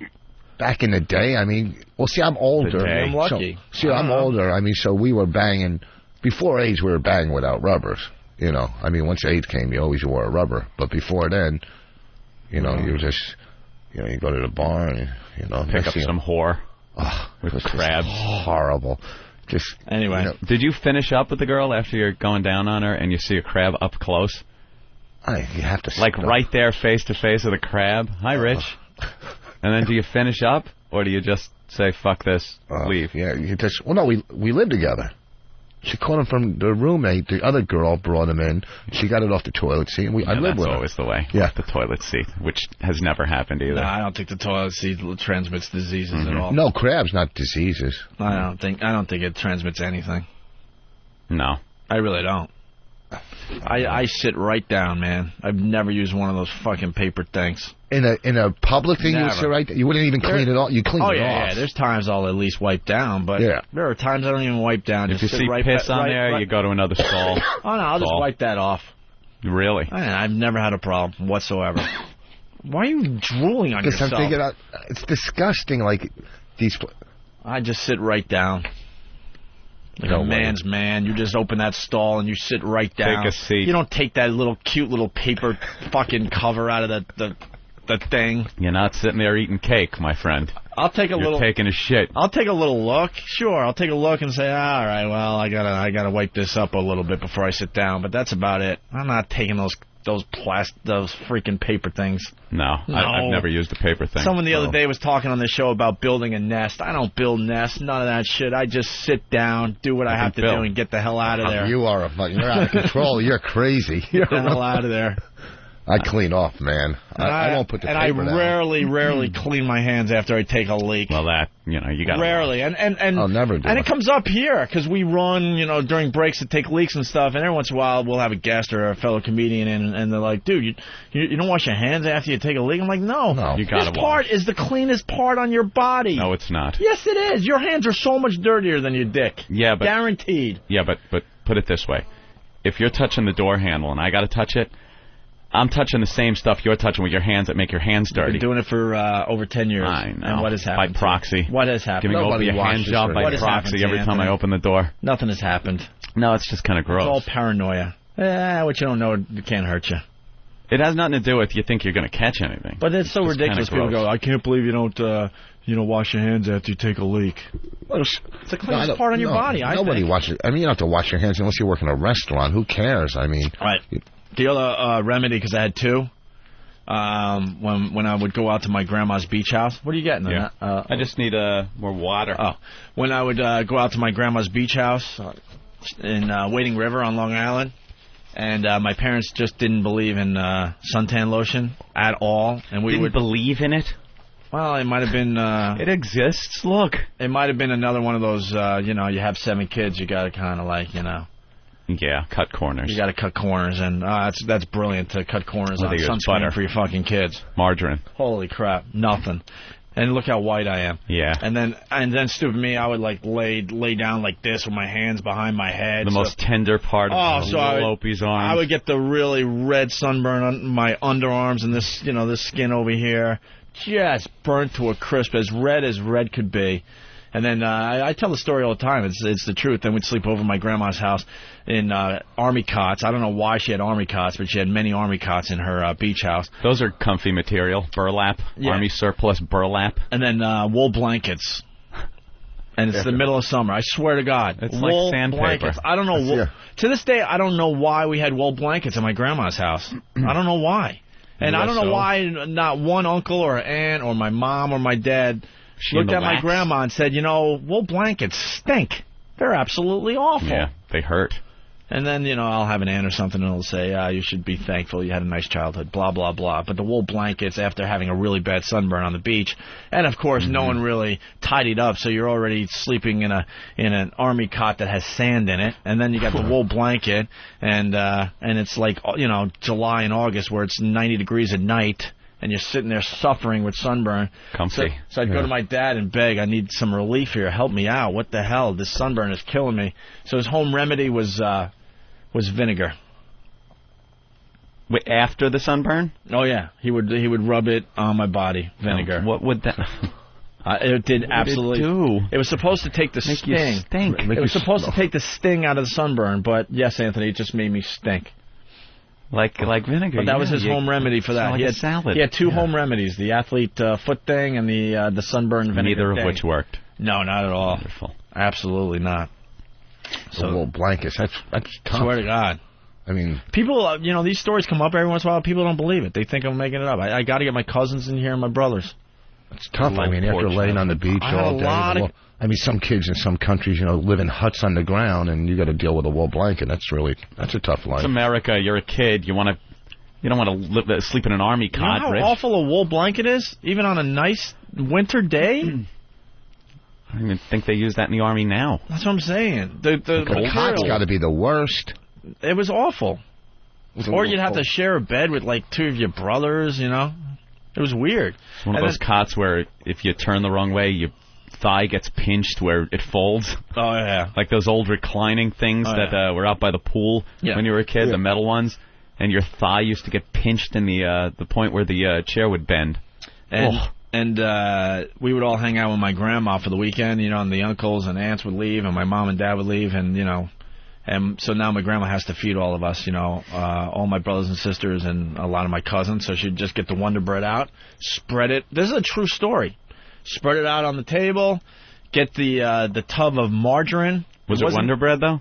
Oh, yeah. Well, yeah, I think so. I think they splurged for the Wonder Bread.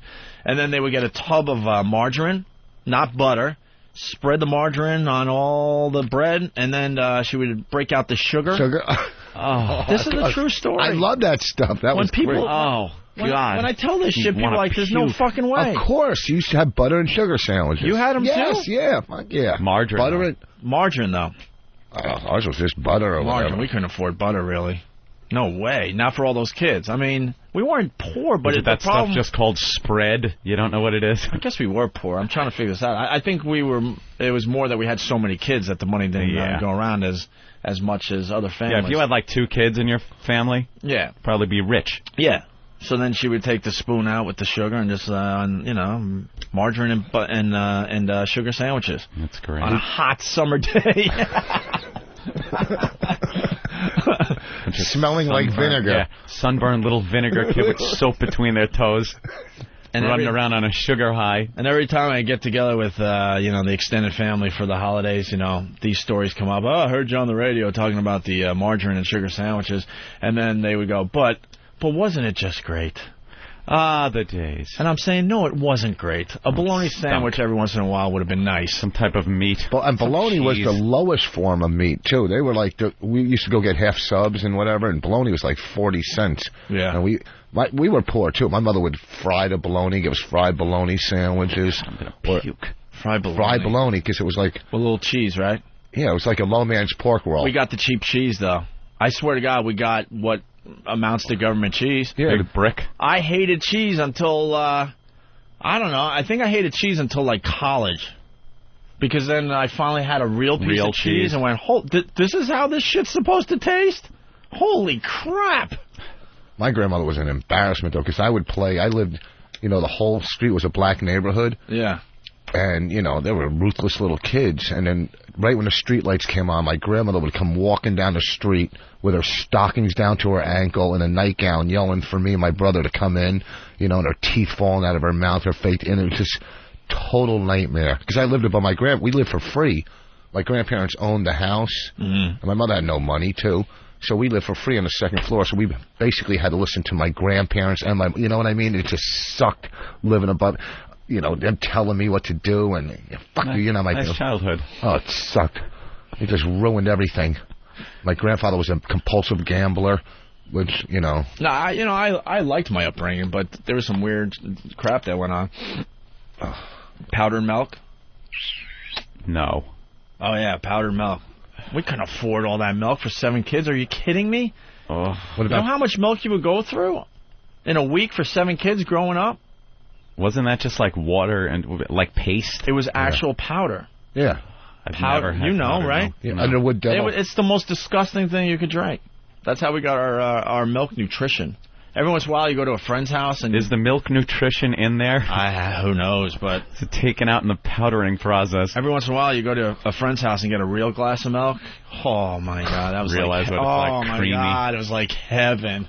Did you ever have that Underwood double ham crap? Like it was like who knows what it was? But it was I know what you're talking It was like about. a spray. It was like spam. My mom would get the cold cuts that no one else would buy, the stuff that had like the olives in it and all that crap. Olive loaf. Or whatever it was, like ham with like olives. Olive loaf. All those vegetables no one eats. Yeah, but they decide to make it throw it into meat for some reason. Oh, yeah. Yeesh. And the cupboard was all products that were, I think they were called no frills back then. Yeah. Where it was a white box with just like one word on it. So whatever it was. Kind of like that old movie Repo Man when they went in and got beer. But Yeah. in my house, that's what every single item in the cupboard, it was just in a white package and just had black writing, whatever. And they would always try to make believe it was like Captain Crunch, but they had another weird name for it, like it would just say Crunch or something like that. Oh, yeah. The no frills brands of all the popular brands that everyone else was eating. We used to go in when we finally got apartments, me and my friends, and this is before they had scanners. We used to go to the supermarket and just switch the prices. You peel the labels off, and we would just put the other price on. I mean, we'd walk out with king crab meat, for like, 80 cents or whatever, and we just switch everything and steal and do whatever we could as criminals. Well, just growing up, you knew. Let's go to the phones because a lot of people are saying that you said another word wrong today. Jason, go ahead. Yeah, boss fucked up twice again. All right, go ahead. He said gondorrhea for gonorrhea and low man's pork roll for poor man's pork roll. Wait, gonorrhea instead of gonorrhea, okay. What was the other one? Low man's pork roll for poor man's pork roll. No, I said the low. All right. Watching out. We're keeping track. Thank you, sir. Let's say hi to Joey. Joey, you're next on the Opie and Anthony program. What's up? Hey, buddies. Hey, Joey. Hey, I had the powdered milk myself and the vinegar treatment. It was the same exact thing. I loved it growing up. Hey, one thing I've got is a world record for yam bag hair. You guys talking about shaving. Yeah. I was at a Ben Franklin. I was down there cleaning myself up. I pull it out, and there it is, 13.5 inches long. A ball bag hair 13.5 inches long? It must have gone unnoticed. And I took a piece of paper out from the desk at the Ben Franklin, and I measured it across diagonally. Yeah. And I said, this has got to be a record. So I left it in the drawer for housekeeping, and I checked out the next morning. It's really 13.5 inches long? Yeah. You take a piece of 8.5 by 11 paper, and that's how I measured it. I had no tape measure, so I stretched it out, and there it was. I couldn't believe it. I'm telling everybody. Wow. All right. Thank you, sir. Thanks, boys. Let's go to West Side Doug. West Side Doug, what's up? Yeah, man. I was talking about waxing my ball bag. Makes your mule look bigger. And I'm not gay or anything, but... Yeah. Does it or above? If you, shave above. No, you got to shave the tree. What do you mean? If you see a tree out, in a park and it has bushes around it, but then you take the bushes... Oh, it looks taller. Oh, it looks a lot taller. So you got to, shave around the shaft. Oh, you could cheat. You could cheat, give yourself the appearance of at least 2 more. Really? Really? Oh, yeah. That much? Well, maybe a slight exaggeration, but you could definitely... A lot of hair. You could definitely... A lot of brush. In the schoolyard around the trees, there's no grass at all. They have this circle of dirt. Yeah, that's what you got to do. Put some brickwork around it. Something like, look all fancy. That's an impressive tree. All about the maintenance, boys. All right. The maintenance. I got to fly. Punching out. All right, thank you, sir. All right. Crab story? Yeah, we got the phones are lit. So we'll take a break and we'll continue with the phone calls. My throat is freaking killing me as the show continues. You need some of that stuff. I need the... How do you get that? I need that, the Uber penicillin. What the hell is it called? Zithromax. What is it? Zithromax. Yeah, that's the stuff. I am Zithromax. That's the stuff that kicks it right out of me. I got to figure that out because... Yeah. Like when I got here, it's at 6, and I said, "Dude, I'm not feeling it today." Mm-hmm. It's like 5 times worse right now. It is What, just is it scratchy? Drying up. You getting the drip in the back? No. Does it feel like you have a big ball of snot there that won't go down? No. It's just all about the throat. That's the worst when you're trying to swallow something, and then you realize there's nothing there. I'm just getting sick. It's just feeling really, really dry. Yeah. What is that? Really, really scratchy. Theraflu. Theraflu? Does it make you drowsy? I think that puts you out, though, right? Does it? What does it say? Let's see. Do not operate heavy machinery. Where's the warning on the Theraflu? Microphones. Overdose warning. Warning. No. Warning. Danger. Other information. information. Help me out, Anthony. I'm looking. Yeah, I don't see that. I don't see that it's drowsy. Do not use more than directed. Avoid alcohol. Drowsiness may occur. Oh, where? Where's that? Top. First thing, be careful when driving a motor vehicle or operating machinery. Where the hell? Excitability may occur, especially in children. Oh, okay, I see it. There you go. All right, I gotta wait. You don't even have to put this in. You could just snort it. I gotta wait till after the show. What are you supposed to put it in hot water and drink it like tea? Yeah. Just drink it like tea. Bullshit. Acetaminophen. This type of stuff, you throw it in water and just slam it and get it over with. You got to get the penicillin. Yeah, I got to call my doctor today, or maybe some will just mysteriously show up at the front door of the station today. Oh, is that it? The sooner I get it in, the better I'll be. All right, we'll do this, and then we'll come back and do a little more. Anthony Famous. Get infected. Why do they even report radio in the newspaper? Huh? I don't even know why they report radio in the newspaper. It's got to just be thankless to be the radio reporter. You walk around in the Daily News building or the Post building, and you're like, there he goes, the radio reporter. You know, they're just like looking at him going, this guy is like one more technological jump closer to unemployment. Like, they're just not going to report on it anymore. Who's lower, radio guy or crossword puzzle guy? Is there even a guy? Or the bridge guy? You know, the guy that like writes the bridge column? Right. Oh, queen to your left? Or like, I don't even understand the game. And that's like a horrible... These are... Can't you put ads in those spaces and make a little money? I've been thinking about that for years. You know, reading the newspaper every day. There's so much shit in here, and you got to think. You know, you're looking for an audience for all this stuff. Yeah. How many people are reading the Queen left bridge? Let me thing? I'm buying the paper. Just throw the rest away. Give me the bridge page, because I got to know what to do if I just drew a King Jack Queen. Bridge. What fucking year is this? What century is this? Bridge. Unbelievable that they still have the Brit. Oh, yes, yeah, I read Gridlock Sam all the time. Gridlock Sam. Sam Schwartz. My God. He lets you know where the traffic is. Okay. Dude, when is the paper printed? Is this guy a fucking psychic? Wouldn't he be better to tell you what the lotto numbers are going to be than where traffic might be in the morning when the fucking paper comes out? I predict a tractor-trailer jackknife on the FDR. But it's Gridlock Sam. It's Sam Schwartz, and he knows everything. He certainly does. Why would you put a traffic reporter in the newspaper? What are you reading this while you're driving? You have the folded up paper? Hey, what's this accident? It doesn't say anything about this in the paper. What a dope. Gridlock Sam says I should avoid... Oh, he was right. Fucking this Sam is great. I'm going to get on the park. No, I'm not. And Sam said I shouldn't. Traffic in the paper.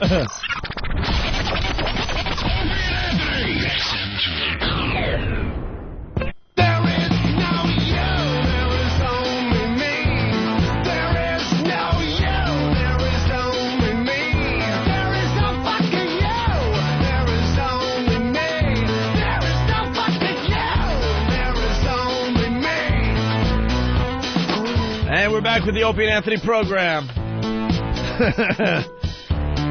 Take bets. What? I don't know if I'm going to make it to the end of the show. Oh, come on. My throat in the last hour.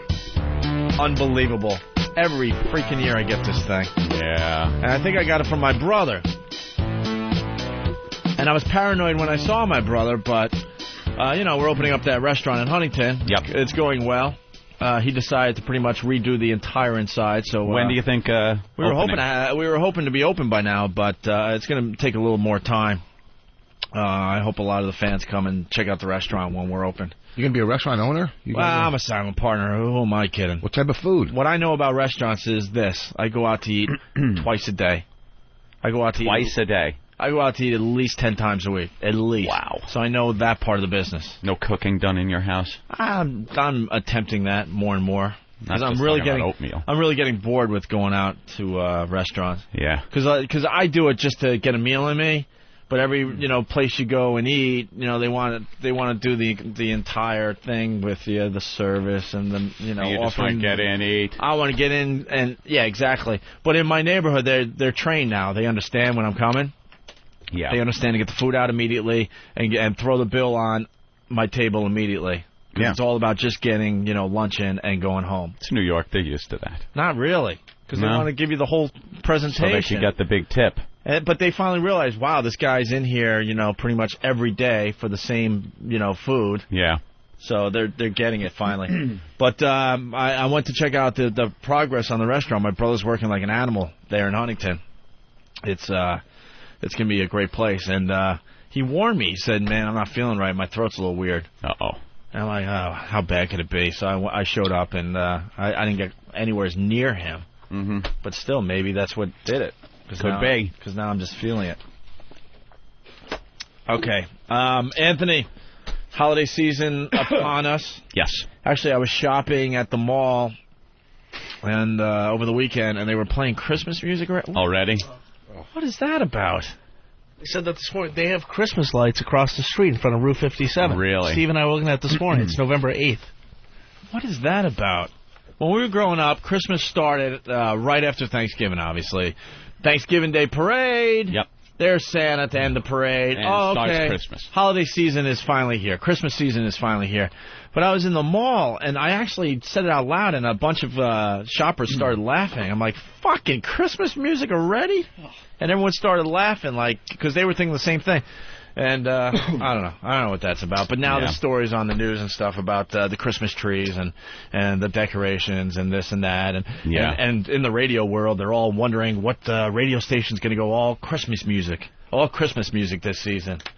What station's going to be the first one to do it this year? First one to change format for Christmas. The one station where they don't want anybody to listen to them. And they wonder why all the stories on TV are about satellite radio and not about regular radio. That's their big idea every year. Wow, we'll turn our radio station into Christmas music 24 hours a day. That'll get the people listening. So anyway, we caught this little story on the news this morning. Washington, D.C. got their Christmas tree already, or it's on the way.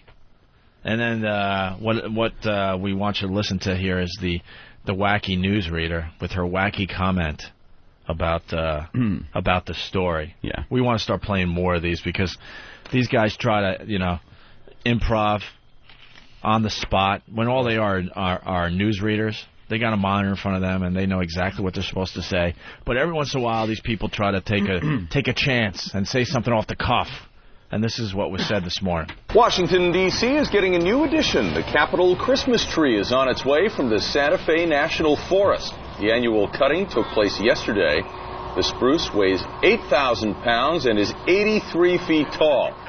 It'll take approximately 14,000 lights and ornaments to decorate it. It's the second time a Capitol Christmas tree was chosen from New Mexico. Can you imagine trying to get that one into the Christmas tree stand while arguing with your husband about whether it's straight or not? Not that I have any personal experience with that. It sounds like you might have. We'll have to get Rob's side of the story, too. Well, everybody can relate to that, I suppose. Everybody who gets the tree.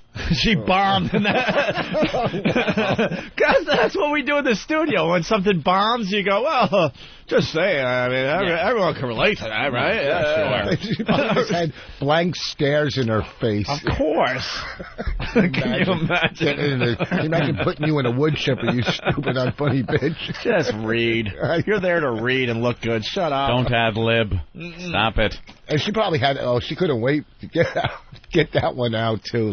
Yeah, she was all the one proud that of puts it. Me over the top. Happy with her line. Yeah, another big story today. Howard Stern cannot wait to move to satellite radio. In fact, he talks about it pretty much all the time.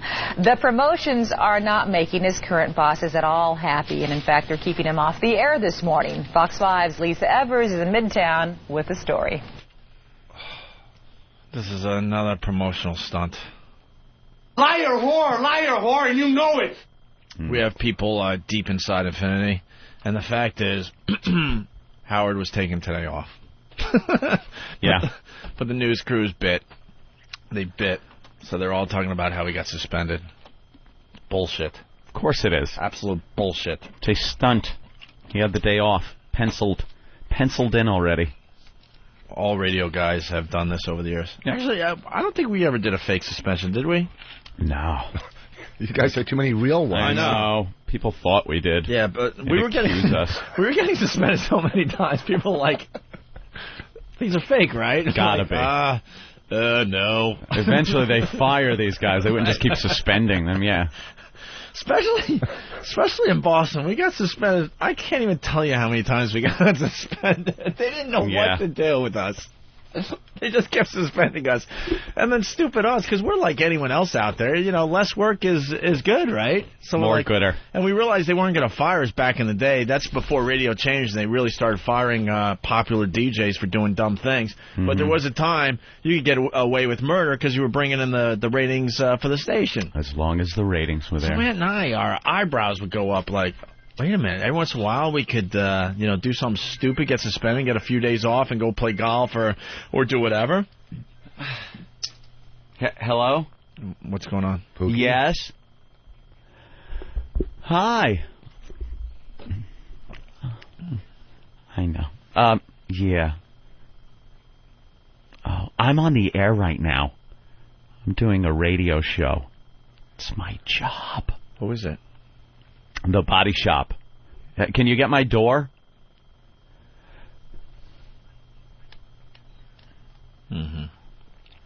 This is great. Yeah. Wow, it's another Body Shop stunt. Yeah. Well, I'll take this time to spray the old throat. Right. How okay, many? well, I'll 2? call you afternoon, let's say. All right. Now I can talk for another 3 minutes. I'll check my voicemail. Thank you. The wheels are falling off this car today, man. The wheels are just... Oh, my God. What the hell's going on? I've had a problem with the Cadillac, the SRX. It took a hit to the door in a parking lot, and they have to replace the door. Apparently there's no Cadillac SRX doors in the country. The whole country. Nothing. None. So you're going to have to get like one of those other doors? No, I don't want that doesn't match the car? No. You're going to have like an orange door and it's a black car you got? Isn't your car new? When I see that on the highway. Yeah. Isn't the SRX a new car? Yeah. Well, couldn't you call Cadillac? Well, that's what I'm going to have to do. And say, do you have an extra door kicking around? Let's say hi to Craig in New Jersey. Craig, what's up? Hey, guys, what's going on? Hey, Craig. Listen, just driving in this morning to New York City. As soon as you get up the turnpike by 495, which is a major, traveled route, there's a picture of you two knuckleheads up on the billboard. Oh, really? Nice. Yeah, nice exposure there. I heard they were going to promote us in the month of November, so I guess it's starting to happen, because we were talking earlier that we're in the latest issue of Rolling Stone magazine with a pretty nice-sized ad, and got some billboards on Long Island, now a billboard on the turnpike in Jersey. All right. Nice shot, guys. Good job. Keep up the good work. Thank you, sir. Take care, guys. Good to hear. All right, we'll move on to other things here today. There are women out there saving themselves for marriage. Do we have the technical virgin spots there, Eric? Yeah. Can you find those for me? They did a story on Good Morning America, teens saving themselves for marriage. When it comes to sex, 19-year-old Shelby Knox has decided to wait. I think that purity, not having sex before marriage, is an important personal decision. When I was 15, I took a pledge to remain pure, sexually pure until marriage. That was 4 years ago, and I have remained sexually pure. 15-year-old Annalise Wirch feels the same way. To me, living a pure lifestyle means stay away from things that could possibly harm my body or to me are morally wrong. Things such as smoking, excessive alcohol, drugs, or premarital sex. For a generation weaned on Jessica Simpson vowing her virginity until marriage, many teens today are joining a growing trend called Generation Pure in this month's 17 magazine. I don't want to do illegal drugs. I don't drink to the point of getting drunk. When I have sex with someone, it will be with someone I love and not some random person I met at a frat party. That's wonderful. Great. I started my life down the old Christian road myself there. You did you? Or they were attempting to, get me to join the team there. Yeah. Join the cult. And I was just talking about this over the weekend. I almost went to Catholic high school and all that crap. Ooh. Went to religion class every, Tuesday night. Priesthood? Nothing like that. But, I don't know, man. The sex thing? Yeah. I think, sex is obviously a very important part of of your life. Yeah. And it's great that these women want to wait, and you hear guys that want to wait. What if you marry one of these people and they just suck in bed? Then you're stuck. Yeah, true. You need to test drive. I was going to say, the old joke, you got to test drive what you're getting. Yeah, but if you both wait, then you both might suck, so you don't know what good is good. You know what I mean? But these girls that wait and at 15 or 17, they're still letting you, they're still giving head. Well, that's what they're saying. They say a lot of girls remaining a virgin are still giving head and anal. How about that? Yeah. Saving the vag, but they're just chewing up that ass. Well, a husband wants to flip him over, and it's just, what the hell happened back here? Jesus. A train wreck. But I saved my vag for you. Great. Can we push some of this back in, though? Yeah. Would you rather know that, like, your girlfriend, would you rather know that she slept with 4 other guys, or 4 other guys sodomized her? Yeah. It's in not... the ass. Ew. But sex so important. I don't really. That would be a scary thing to marry a virgin. I'm thinking. Yeah. Ooh. Shelby says she does not judge others, but in the 2017 survey, 48% of teens think it is not okay for anyone to have sex before marriage, and 38% do not think condoms should be available without parents' okay. But for many teens, abstaining from sex is about religion too. I am a Christian, have been for the past 10 years. I have made the decision to stay abstinent until marriage. 82% say that religion plays a significant part in their lives, and 80% pray regularly. I don't go to church. I consider myself a very liberal Christian. With people who are more conservative, I do get you're going to hell. I do think of myself as a practicing Christian. I pray, I rely on God for guidance, and I read the Bible. So I think that is really the core of it. So it's a religious thing, I guess, huh? Hey, Anthony, you need a new Cadillac door. Of course. Actually, I'm pissed off at this guy right here, Bob in New York. Go ahead, Bob. Yeah, how you doing? Hey. I can get you a door. Oh, yeah? Yeah. When do you need it? What color? What year? Everything. Oh, no. Yeah, I bet you can. Yeah, I send my guy out tonight. You'll have it tomorrow. Yeah, thanks. I'll go the legit way. No, this is okay. You want someone to just drop the door on the front stoop tomorrow morning, Anthony? In front of the station? In front of the station? Yeah. No problem. I'll give it to your bodyguard out there. I'll leave it right in front. Yeah. What color? What color? Just in case. It's blue. Dark blue. Dark blue. Dark blue. No problem. I can have it there. What's the official color? I don't know. Like there's forest green a year ago. And all that crap. Yeah, I know. I'm sure it's some sky blue, fancy schmancy color. All you need is the color, the model, and I'll have it there tomorrow for you. Thank you, but let me go through these guys for a little longer. Can you get penicillin? That's what I was. Thank you, boss. Can you get penicillin within an hour? I couldn't make the hints any clearer. I need the stupid 6-pack of penicillin, the super penicillin, so I can continue doing this radio show for the rest of the week. Or we're going into dumb worst of mode with stupid bits that you've heard a million times. Get me my penicillin. No penicillin, but I can get your car door. That's hilarious. All right, Bob, thank you. Let's say hi to Bruce. Hey, Bruce. Hey, I was just wondering, man, don't you think you'd rather the wife save the ass for you instead of the damn vag? Of course. That's more I mean, obviously. And one more thing. Happy birthday, not Jimmy. Yeah, the birthday thing, I think, is finally winding down. Finally winding down. No. Kind of like that Pat Battle thing that was going on for a while. Yeah, remember that? That just went away. That's what happens. Let's say hi to Eric in Colorado. Eric. Morning, boys. Morning, Eric. My wife was a virgin until 1 month before we got married, and she was 31 when we got married. Wow. How was it? Yeah. Let's just put it this way. We've been married 9 years, and I'm seriously contemplating a divorce. Oh, wow. And the sex life is part of it. All right, wait. So she was a virgin her entire life, and a month before you got married, she decided to give in? Yes. That's a little weird. You would think she would go the distance at that point. Yeah. That's like running the New York City Marathon, and then you can see the finish line, and then you're like, fuck it. Who needs to go the distance?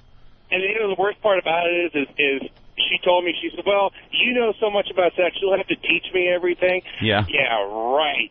Yeah, sure. I haven't had a blowjob in 8 years. Did you try to teach her? Oh, yeah, and she could care, and she gave up. She's like, oh, I'm not interested in anal sex? Yeah, right. If I even say nice ass, she's like, leave my ass alone. Oh, boy.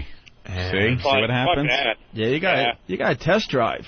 You got to Yeah, see what you're definitely. getting yourself into. What's the biggest thing you've ever had in your ass? Like, do you guys like fingers? Do you like a finger or something in your ass? Well, I mean, boss, we know you take it. We know you Nothing. take the ass for drugs, but I want nothing. You don't want even like the tip of a finger tucked in your ass? Boss, we could do homo hour with you if you like for the last hour, and Ant and I will just go home. That's not homo hour. It is. You shouldn't have anything by your ass.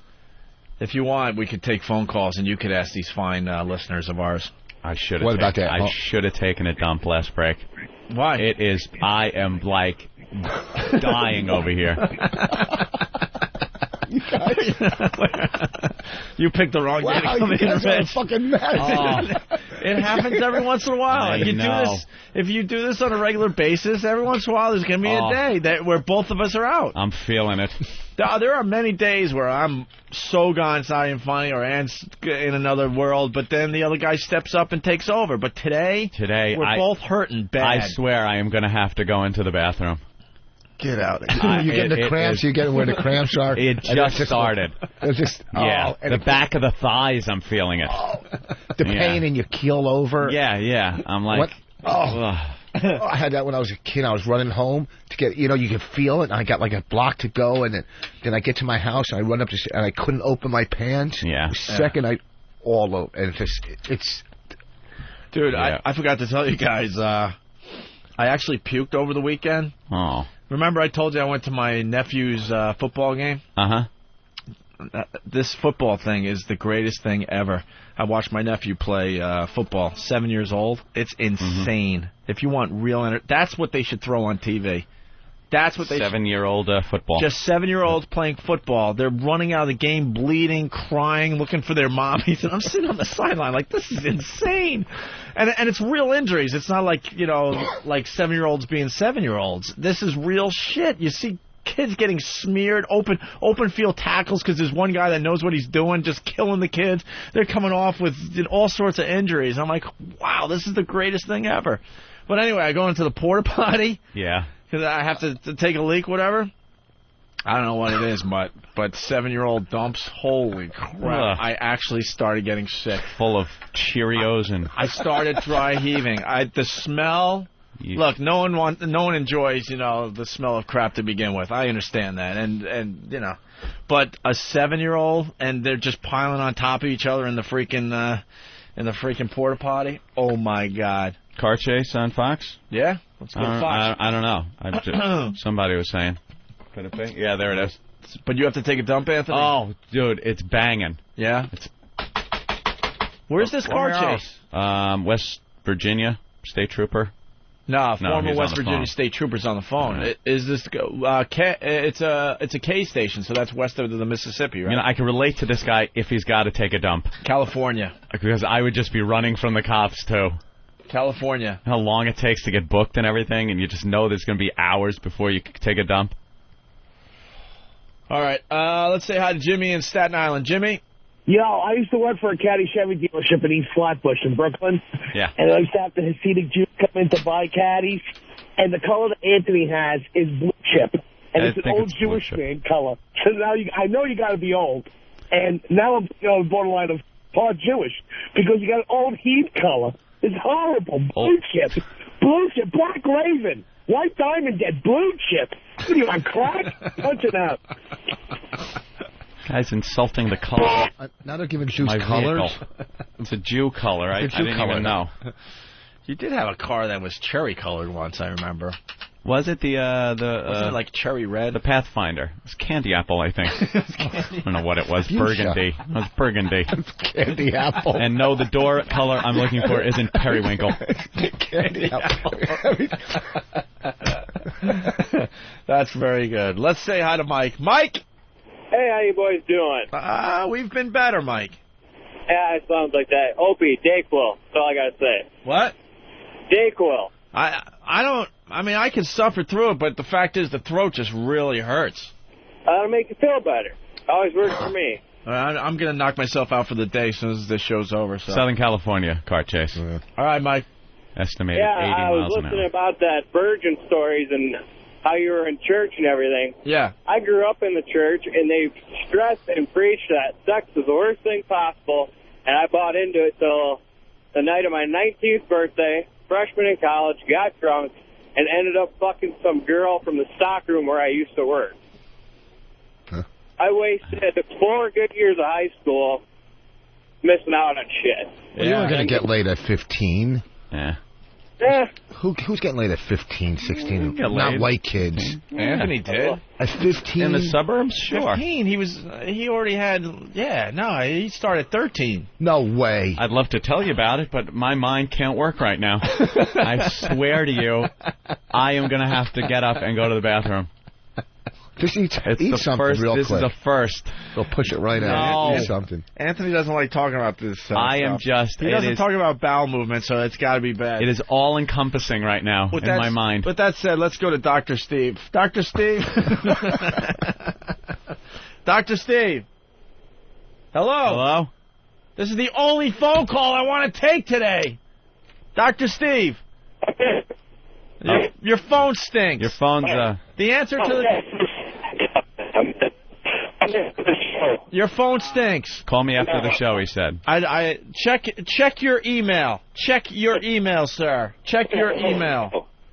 Check your email. All right, we want to play the technical virgin stuff as we go to break, actually, Anthony. I wanted to really get into this virgin talk. Maybe we could talk about it after the break. When we get back, because I'll be refreshed. A friend's sister, 23, still a virgin. 23. They're missing out on some fine nights. Well, I don't understand your Catholic religion. They say no sex, but yet there's so many kids in Catholic families. The second they could have sex, they just make up for everything, right? Well, oh, my God, you can't even stand up straight. And you're holding the back of your pants. You're not walking like that on purpose, are you? No. You are limping a little, though. I just really got to go. All right. Anthony's going to go take a dump. We'll play a couple of these technical virgin spots. Here's the first one. Listen to this. I've got big plans for my future. A good college, a career, maybe even my own business someday. But one thing I'm not planning on is getting pregnant. That's why I choose anal sex. I mean, sure, it hurts a little, and I wind up walking funny for a day or two. But I think my future's worth it. Anal sex, the smart choice for your future. Isn't that great? We got another one, too. Listen to this. Here. I know my mom worries about me. She's afraid I'll do too much too soon and with the wrong boy. That's why she got me this. At first I was a little nervous, but when Mom showed me how to use it, I knew boys could wait. Now I can have my fun, and Mom doesn't have to worry. Vibrators, the smart choice for your future. There you go. Technical version. Isn't that hot? All right, we'll take a break so Anthony can do his, he is doing his business. He's a private person, though. If it was Jimmy would do it live on the show for us. This Take is very rare. pictures of it. Oh, this is very rare for Anthony to just get actually up have and to run. dump. Yeah. All right. This came in from Tom M. I'm going to be taking a meeting in the very near future, Mr. Voss, with a person that is an arch enemy of this program. And everyone is trying to speculate and figure out who I'm meeting with in the near future. What do you mean? This person will help XM, and he also wants to, take a peek at our radio show. And he's an enemy. Oh, arch enemy. From the old days. Arch enemy. And everyone's trying to figure out who this person is. I know who it is, Rob. It's been an ongoing thing. There's a speculation thread on Whackbag that is ridiculous at this point. Absolutely ridiculous. Pages and pages and pages. And no one's guessed it? It's a good question. No comment. How's that? I'd like to keep the speculation going for a little while longer. And people are now sending in stuff because they're trying to figure out who this person is, so they're taking my audio and stuff and splicing it together and throwing it out there so other people could try to figure it out. All right? So here's the latest from Tom. Tom's very obsessed with this because this is the second one he's done, right? Mm-hmm. Here's Tom. And this is how I'm justifying taking a high-powered meeting in the very near future with someone that will definitely help the company. I will give him that much credit. we realized that we probably need to bring on some people that we could look toward. He will help the company a lot. And then he wants to kind of take a peek at us. That's a huge hint, by the way. A huge hint. Well, I told Elo we would not answer to this person whatsoever.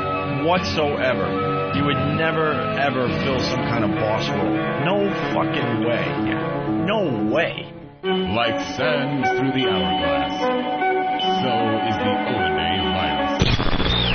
Villachez, I got some info on him. Oh, you do? And I'm not... Elve. I'm not misreading this, by the way. This is how it's down on paper. Internet Movie Database. Villachez became alcoholic. He did. And depressed. Is that proper way to say that? Became alcoholic. Really? Yeah, I guess so. I would have said became an alcoholic. I think either is correct. Oh, no kidding. Okay. Learned something new today. Villachez became alcoholic and depressed, so he missed several roles that he was offered. His health problems also increased, mostly suffering from ulcers and a spastic colon. Oh, my God. Oh, little shitting midget. That is just awful. I grabbed my pants again. I was going to go for a roll, but I shit myself. Just couldn't stop drinking half and half. It went right through him. He's wearing diapers. Oh, God. Little Similac duties. He doesn't even have to buy, like, Depends. He could just use Pampers, like baby diapers. Oh, Put them on. God. They have little cartoon characters on them. I shit myself. Where's my fucking gun? He got tired of looking at his little feet sticking straight out off the toilet. He's got to use a potty training stool to take a leak. Oh. Dab the little toilet paper in his asshole because it's raw. 9 dumps. Can't stop eating spicy food. My asshole is killing me. Oh, that's horrid. Poor little fidget.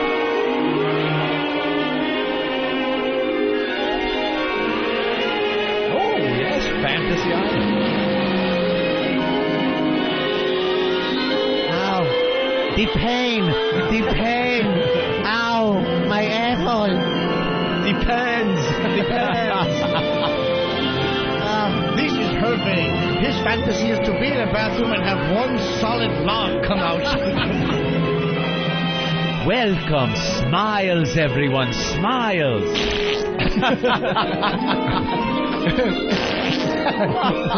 Get up there and ring the bell, you little French spick.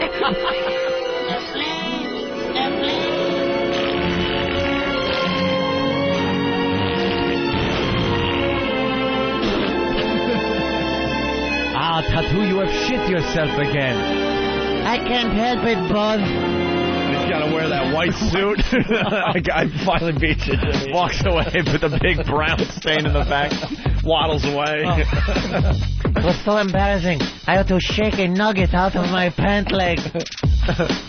Couldn't even wipe his own little crack properly. Big finger. Wouldn't reach. Mr. Rock, could you wipe my ass again? Back to Villachez. Anthony became alcoholic and depressed, so he missed several roles that he was offered. His health problems also increased, mostly suffering from ulcers and a spastic colon. When he nearly died of pneumonia in 1992, with his little parrot lungs. Oh, they were full of a thimble full of liquid. I almost died. His little lungs. On the afternoon of Saturday, September 4th, 1993. 93, yeah. After having watched a movie. What was the movie you watched? Oh. He wrote a note. Gulliver's Travels.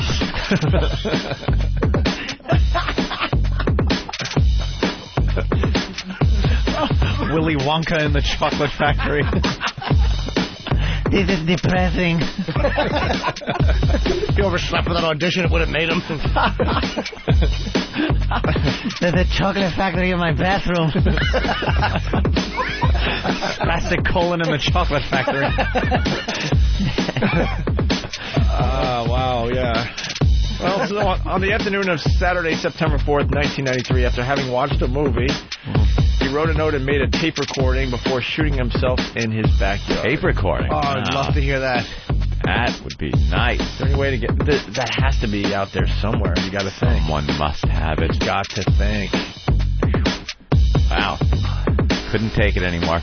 He was married once, wasn't he? He was married at the time. His common-law wife, Kathy Self, was that her name? Discovered his body and called the ambulance, which took him to the medical center of North Hollywood, where he died at 3:40.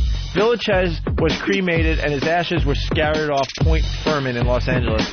They were scattered over a daisy. His ashes were flicked in an ashtray. How did his wife discover the body while the cat was trying to bury it in the yard under some sand? Opie and Anthony, the virus is spreading.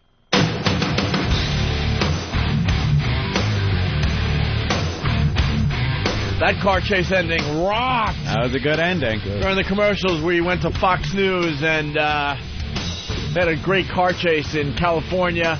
Here's the replay. Here's the replay going down right now. Bunch of trucks making a big traffic jam for the car. How? He got around one, and he was trying to squeeze through two more trucks, and at the last minute, the truck to his right decided to cut him off, and he just slammed into it. Slammed into both trucks. Ruined the front of his car. He wasn't going anywhere after that.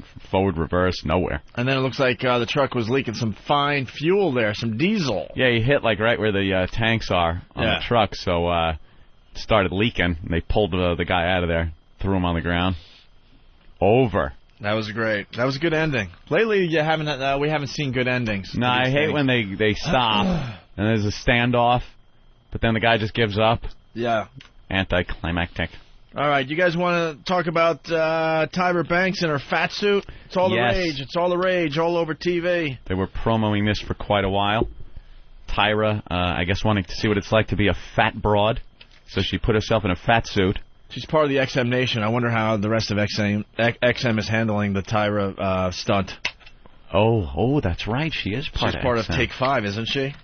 Take 5. The women's channel, right? That is funny. Take 5. Knuckles. They call it Take 5. Yeah, I'll give you 5. That's why I saw him having sex. Come on, baby. Take 5. Take 5.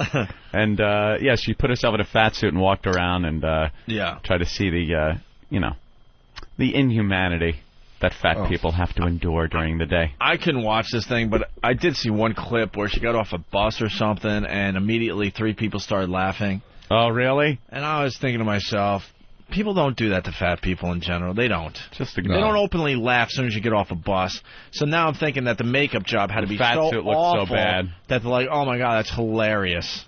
Especially probably... We see fat people as soon as we can leave the building today. We'll see them. And I don't see people openly laughing at fat people. I just don't see it. Unless it's really bizarre.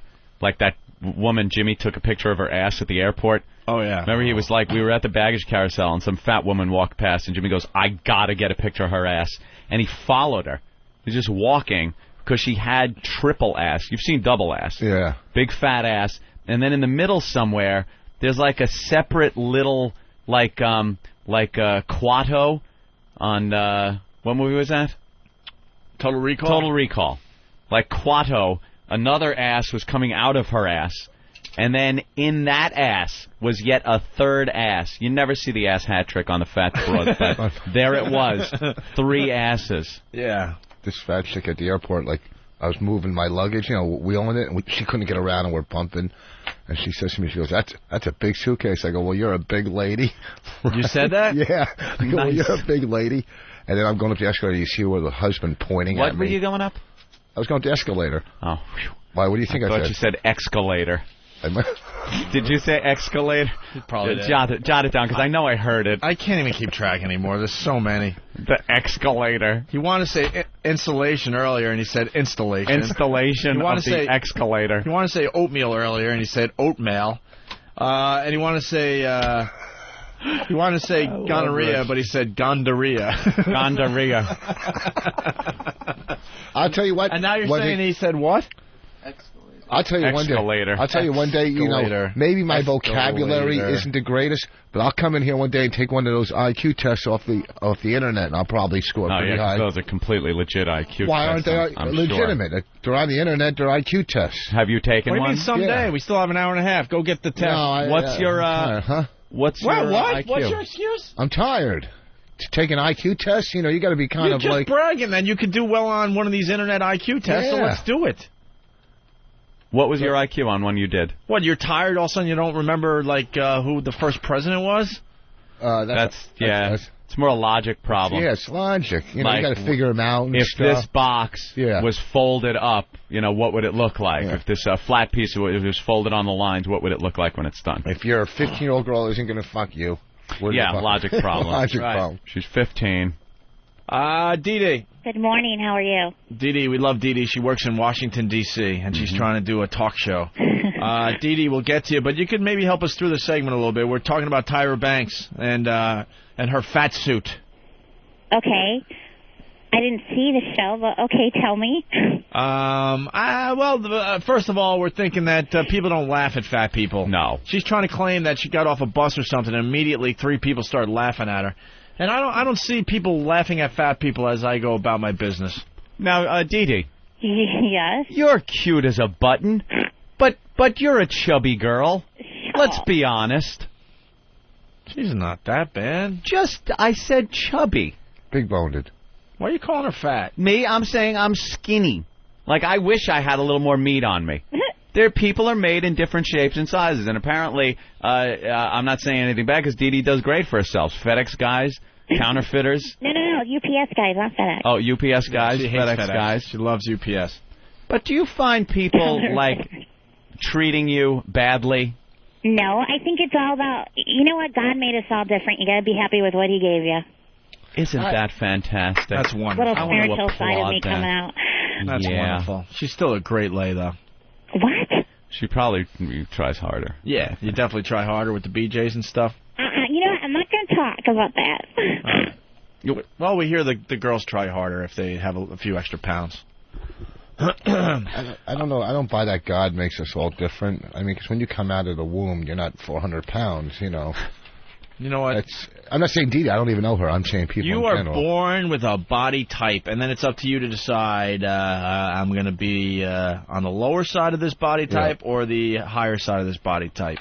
But then you see some of these fat people, and I look at them, I go, there's no way I could ever get that fat. If I start eating today, 5-6 meals, I couldn't do it. You think laying on a couch for 3 years just eating fat food, you couldn't be the guy that needs to be taken out with a forklift? Impossible. It's impossible. I think you're born with that. Well, your metabolism. Your metabolism is good. I think you're born with. I'll call it a body type. I think you could still control it to a certain extent, but there are people out there. I just look at them like it's impossible. I could never be that size. Well, I mean, we eat all day. You eat a lot, but you're active. Sure. I'm not eating the fried foods and the desserts and stuff. But how much you got? Steel cut oatmeal. Wonderful stuff. Oh, boy. Hold on. I got to add another one to the list here because the phones just went nuts. Dan in Illinois. Yes, Dan. I'm just pointing out that Rich just said big-boned. Yeah, it's coming in on instant feedback. No, that's a saying. That's a black from the black neighborhood. No, don't start using that excuse. That's a saying. The bitch is big-boned. You don't say bone. Big-boned. That was the joke. All right, boned. I'll give Rich that one. Have any black listener I've never heard it. I've never heard anybody. I've never heard big-boned. Please, ask any of your black listeners to call in, and they'll verify big-boned. No, they ain't going to back you up on this one. I'm sorry. All right, we'll see. I've heard cheddar and all the other ones, and paper and all that. I've never heard big-boned. Okay, watch. Here's what they're saying about those IQ tests online. They're a scam. They make them real easy, so when they give you a score, it's high, and you can then, in quotes, buy the full IQ report and print it out. See, that's what it's all about. So then you could brag that, you have a high IQ. You have a high IQ. So, there you go. All right, Dee. Yeah. Good morning. So we're gonna go over some audio from the Tyra Banks Fat Suit special. It was a very big deal. Everyone's talking about it. I hear she does a great job for XM on Take 5. Hey, there you go. There's the plug. So I don't want anyone mad at me down there in Washington for talking about Tyra. Elo's saying ovaries alive and well. on Take 5. So here we go. Let's get right into the audio. Have you ever stared at an overweight person or sized somebody up just because they were different? Most of us have been guilty of judging somebody because they didn't dress like you, act like you. Or mostly because Every they didn't single look person out like there. you. I've judged. I get thousands of heartbreaking emails and letters every day from overweight women who are the target of the last accepted form of discrimination. They actually dread going out in public because of the laugh, the stares, and the humiliation. What's wrong with a fuel You may have been a victim of this. And if you haven't, I want you to imagine what it must be like to be that person. Today, I'm not just imagining it. I decided to be that woman and to go undercover by becoming 350 pounds. To experience firsthand how we as a society treat people who do not necessarily fit in. And what I learned has changed my life. I mean that. It has completely changed my life. And I'm going to share my experiences with you. Ooh, very dramatic. Thank you. Very dramatic Tyra. opening. What kind of award is she going to get for this, you think? Daytime Emmy? I don't know. What is she going to get? She's full of shit. Peabody Award? What do they give out? The Peabody Award. I don't think so. Pulitzer Prize? Do you really openly laugh at someone that's really fat? No, I don't. I'll look. Not openly. I'll poke him with a stick, but I'm not going to laugh at him. Let's see. I'm trying to be completely honest. Yeah, let's take Openly, I wouldn't laugh at them, no. Yeah. If you're with a group of friends and they walk by and it's ridiculous and they're maybe wearing clothing that isn't appropriate for that body type, then yeah, you're going to laugh. But you're not going to let me make it. You're going to say something. Go, why the fuck is she wearing that halter top when she should be wearing like a tent or something? Yeah, you know what I've seen fat like Puerto Rican broads around New York City that have like bellies hanging out, and they're not even considered like ridiculous 350-pound fat suit fat. They're just, overweight a little bit, and they're wearing these little halter tops and short shorts, Daisy Dukes.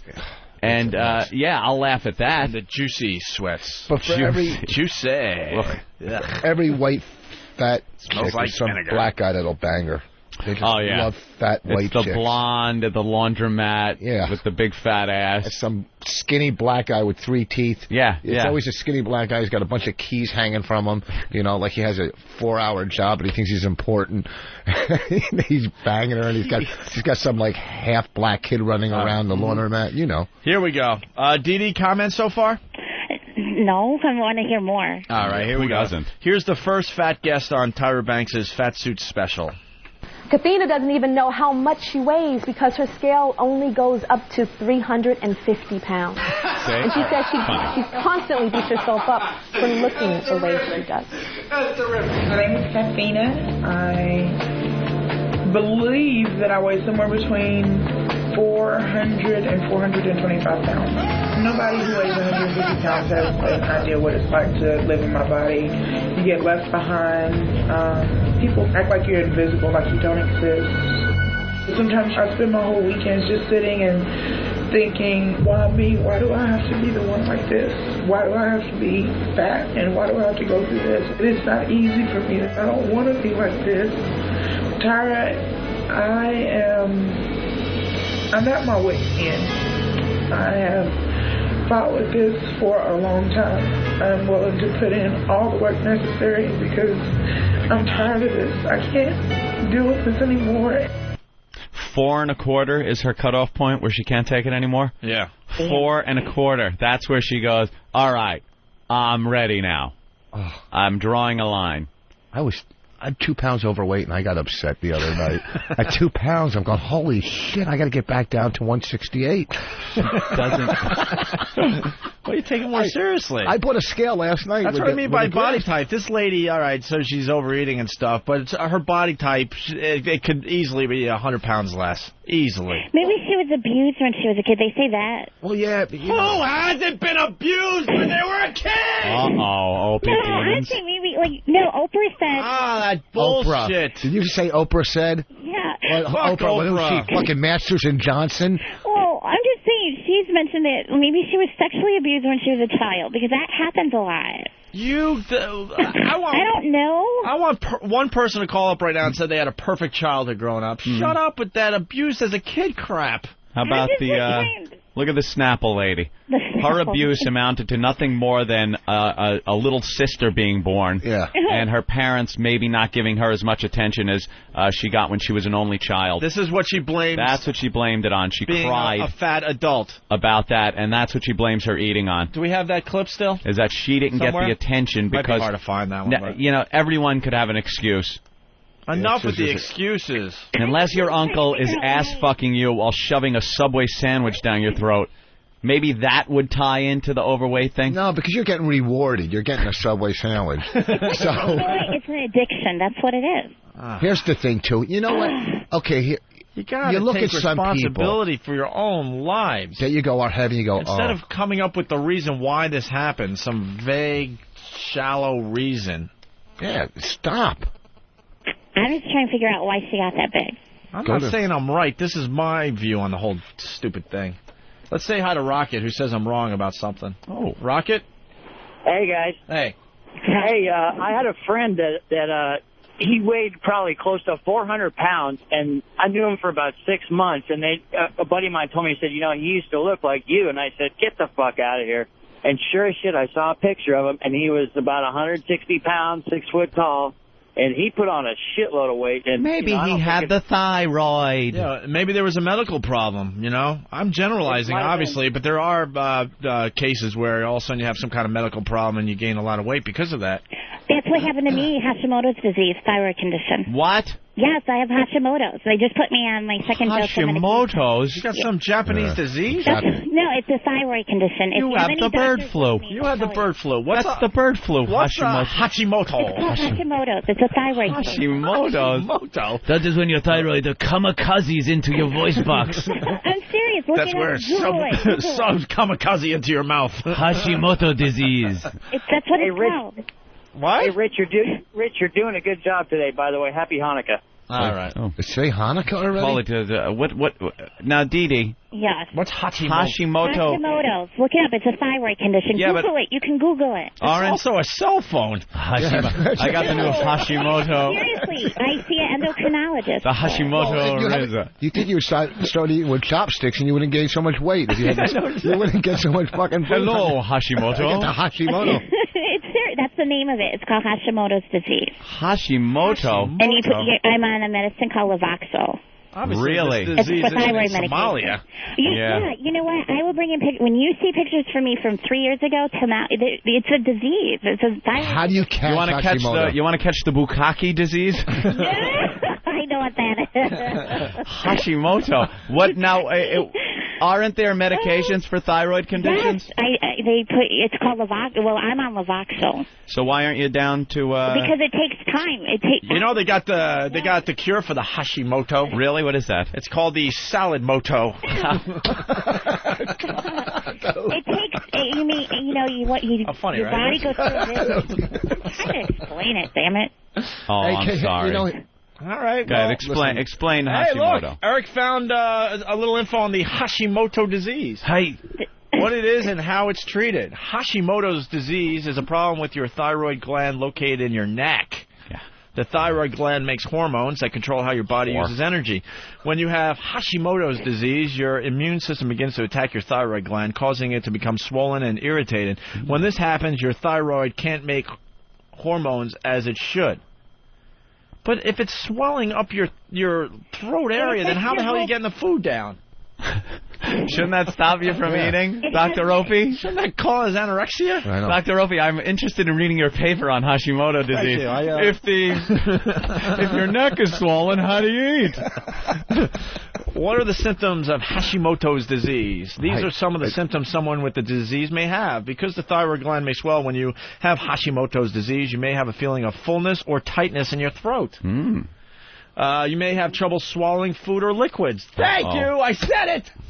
Opie, your throat is kind of hurting. Hashimoto? Hashimoto! Hey, Hashimoto!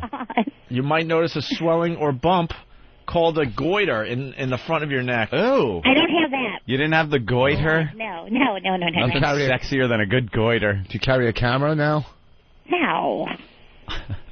There's so many jokes about what she does have in the front of her neck, but you may experience tiredness, forgetfulness, depression, coarse, dry skin, slow heartbeat, weight gain, constipation. Dude, you got the shits? No, constipation. It's all stuff. Oh, that's right. I'm sorry. You get the cloggage. Ooh. And intolerance to cold. Wow, I have all those symptoms. What the fuck? Yeah, what? I hate reading this. Maybe I got the Hashimoto. I got the tiredness from time to time. Forgetfulness, sure. Depression, not as bad. Dry skin. Every disease has all those same symptoms. I know. They're all the same symptoms. Yeah. Many people with the disease have no symptoms at all. An ordinary blood test may just show that the thyroid hormones are out of balance. All right. So is your thyroid all balanced now? No, it's getting balanced. They put me on my second dose. See, they start you out on the lowest dose and it builds up. It takes time. You know what counteracts that? Cocaine. No. Come on, you know how I am. When I get coked and liquored up, I end up married in Vegas. Man, we've wanted to get you off the wagon so bad. How much did you weigh before Hashimoto? You know what? I'll send you pictures. All right, please do. Yeah, send me pictures, all right? Is she a bigums? No, she's just chunky. Chunky? She's a little chubby. I like the DD. Of course. All right, why don't we go back to the Tyra Banks fat suit special? People have said negative things to you. Tell me what somebody said about you being a waste of oxygen. Yeah. It actually wasn't said to me, but it was said to a close friend of mine that fat people are a waste of oxygen, that we need not exist. There's no use for us in this world. And as far as I'm concerned, a person who says something like that is just as bad as the person who's a racist. Wow. Because it's a form of bigotry. They're both like that. It's not worse. Exactly. If they're both, they're filming I'm going to talk about my experience HBO because show. I think that the way people do treat people that aren't the skinniest people in the world is worse. And I've been a black woman my whole life, so I've experienced racism. Yeah. But wait a minute. Hold on. I would say out of every black person on the face of this earth, Tyra Banks is on the bottom of the list for people who have experienced racism. Right. I would say she is. There's no one below her. She was probably an adorable kid, adolescent, probably just stunningly cute, and then she grew up to be a beautiful woman. Yeah. There's no racism there. What white guy wouldn't want to bet her down? And you're always like, you'd always be trying. And she's not like black. No Angela Davis afro on her head and big, Joanne Chesmont. black skin. She's not coming out, whoa, Lordy, a big Aunt Jemima thing. It's nothing like that. She's a white chick with a great tan. Did you just say bed her down? What are you, the fucking lady from Misery? Bed her What? Bed her down? Bed her down. Just bang her, you're saying. Yeah. Bed her down. Better well, listen, Mr. Man. Down? No one says better down. To bed her down. Bed her down. Not better. You're saying better down. No, better down. All right, well, write that down for me, Ope, and we'll keep score. And at the end of the show, if they've made numbers that go up high enough to count Rich's score. All right, well, there's racism involved with the fact that... I'm sure when she was a courtin', when guys were a-courting her, if I may use a term from the 1800s. Sitting on the porch swing drinking lemonade. Right. Maybe a mint julep. Tyra's beyond beautiful. I don't think look at that picture. Oh. There's no racist. There's a guy in a Klan outfit tipping his pointy little fucking mask to her. She would walk down the street, he'd go, "Howdy, ma'am." There is no racism. No, look at her. If anything, you might want to just kill her because she's so hot. Not because she's black. Look how fine. Yeah. Look how beautiful that is. Anyone who gave her shit, it's because she's too hot, not because she's black. Yeah. It all comes... She's tan. They're just intimidated. Yeah, even the KKK could understand that she's a hot piece of ass. Are you kidding me? Of course. And I think that, seriously. Your beliefs go away when you're horny, by the way. Yeah. That's so funny you brought up Angela Davis. Do you think any of these people listening know Angela Davis? It's only like through past references. Stokey Carmichael or Eldridge Cleaver. Hoagie Carmichael? Stokey Carmichael. Eldridge Cleaver, Huey Newton. All right, we're going to go back to the Tyra Banks fat suit special. Oh, look how fine. Here's the second fat guest on the show, and I guess they have a plane story. That's when I do get annoyed. That's the only time I get annoyed, when it's, Here's a problem with aircraft. Aircraft are made to be very light because they have to fly. So they're not built for big fat people. Every little inch of an aircraft is allotted, and the seats are made for your average person. They could be a little overweight, underweight, whatever. But when you're talking hefty people, the plane just ain't fucking built for it. It's not built for you to sit there and have someone else sitting next to you. Sorry. It's just the way it is. Yeah, take it up with God. Right. He came up with these laws of gravity and stuff. Gravity, lift, thrust. Well, I'm just saying the gravity could because they're fat. You know, it's not going to help. Right. Got to be a little lighter to fly. Mm-hmm. So it kind of makes sense, right, Ant? Certainly does. All right. This guy makes a great point that we've missed out on already. Rob in Chicago. Rob? How's it going, guys? Hey, Rob. I just wanted to know if either you guys found it a little ironic that Tyra Banks feels so sorry, for how these fat women are treated, yet every penny that she has and everything that she's earned in her life is due to the fact that she's perpetuated this perfect body myth. Yeah. I mean, she'd be nothing if she were overweight. She has no idea what it's like. Right. And, now she's all boo-hoo. Rob, you are brilliant. She only knows what it's like to be a beautiful person that is just accepted everywhere she goes, talked to as a beautiful person is talked to. She's exploiting the female form. Yeah, there you go. Well, but and she can put herself in a fat suit for a week, a month, a year. It doesn't matter. Doesn't matter because until she's really fat and walking around, she just won't know. If she wants to do a really brave show, she should gain the weight. Gain the weight, or take up the subject how a lot of young girls are emulating Tyra Banks and Tyra Banks. Excuse me.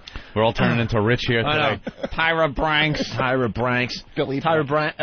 Banks, and other models. They're trying to get as thin as possible and stuff. Yeah. Because they see Tyra Banks in the magazines and stuff. That would be a brave show to take on that subject. Did you see those two ladies? The old ones are like 40 or 50, and they're anorexic. They're like 40 pounds each. Dude. Did you see that? Ask Lindsay next time you see her. They're doing this on, what show is it? I don't know. Not Entertainment. They're all the same show. The Insider? Yeah. I don't know. I just saw them. It was the one that Kathy Lee Gifford's now on.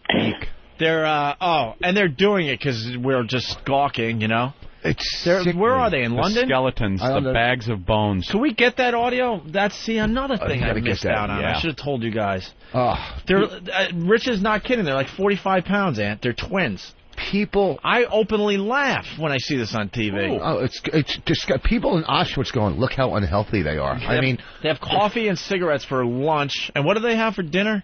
I couldn't listen or watch. After I saw them for like a minute, I go... They went into their cupboard, their kitchen, because they live together. None of the appliances are plugged in because they have no use don't for need them. And then their cupboard had I think it was a can of beans or something. One of the most healthiest things you could get in a can. And she's like, I don't eat that because it has 2 grams of fat. What do they eat? I don't remember. They have to eat something. Even anorexics like a have salad to, or something. Baking soda. What do they? Oh, it's great though. Water, air parmesan. Actually, it is. I mean, that's just as bad. It is Stokey and not Stogie. Adam. Stokey.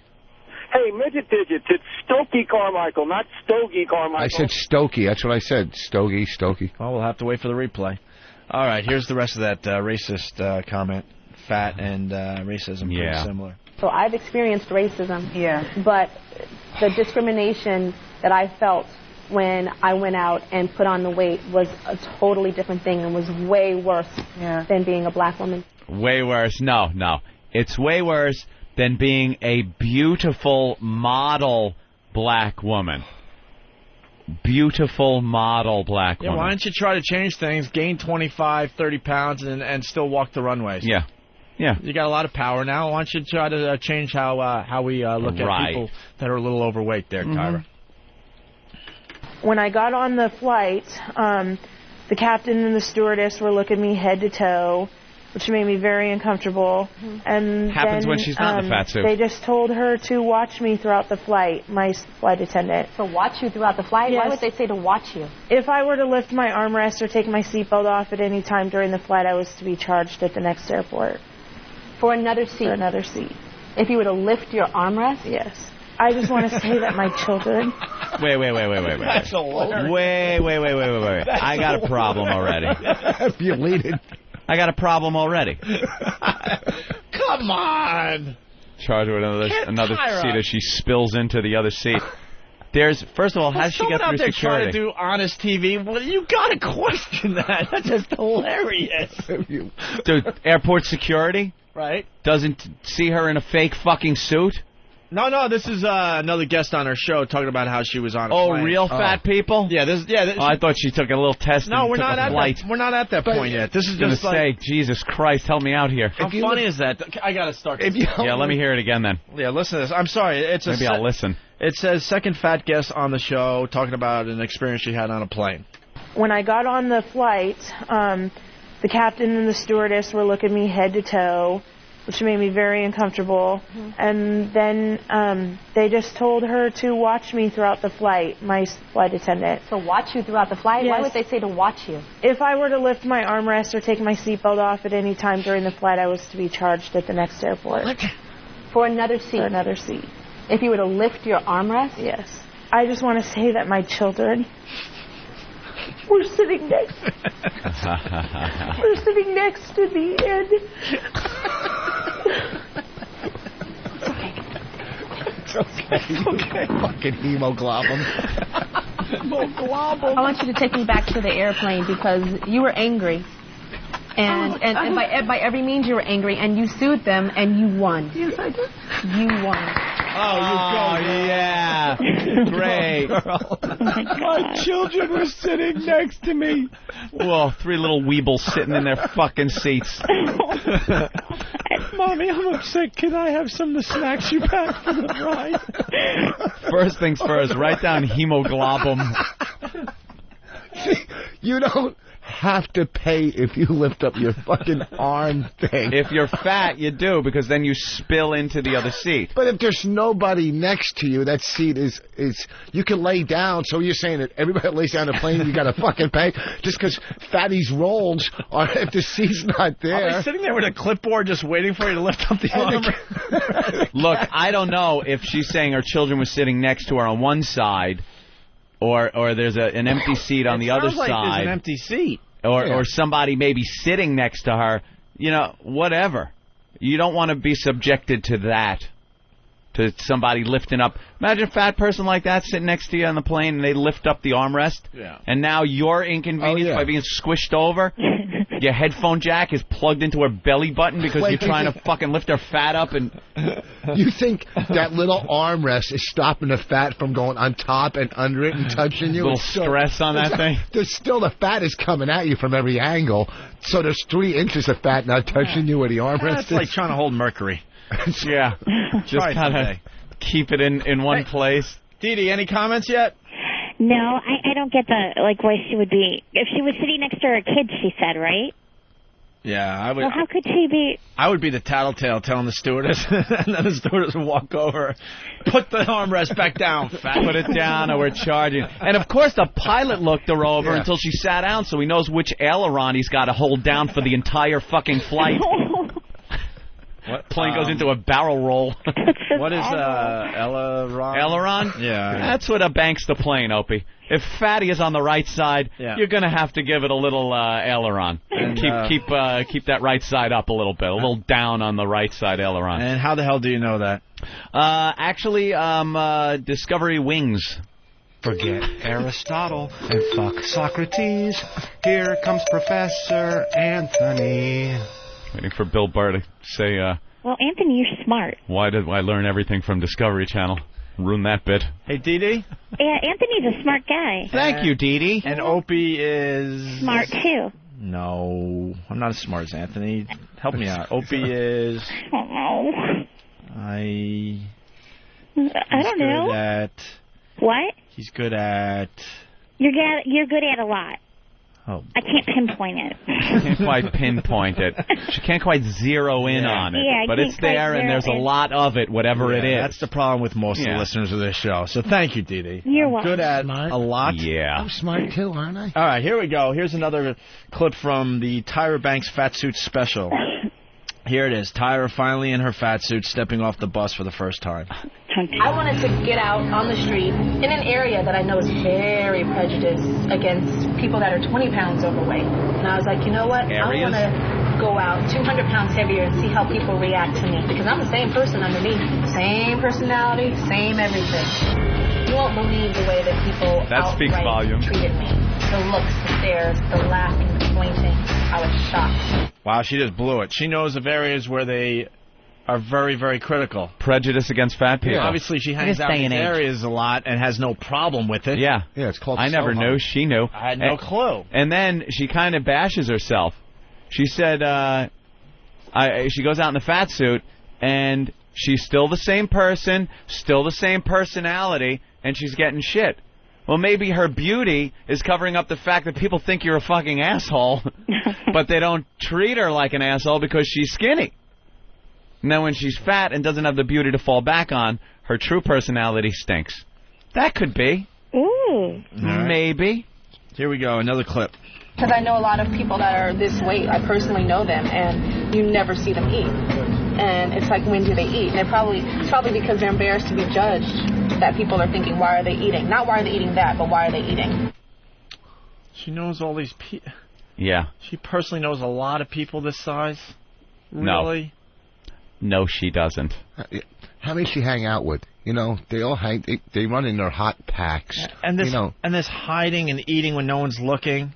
If you have if you're at dinner or lunch with someone that's overweight, and they're ordering a reasonable meal in front of you, you're not laughing. Oh. You're like, okay, look, you're trying to do something about it. Mm-hmm. Right? If they are eating a lot, The fact is, they don't want to eat all the crap in front of you. Mm-hmm.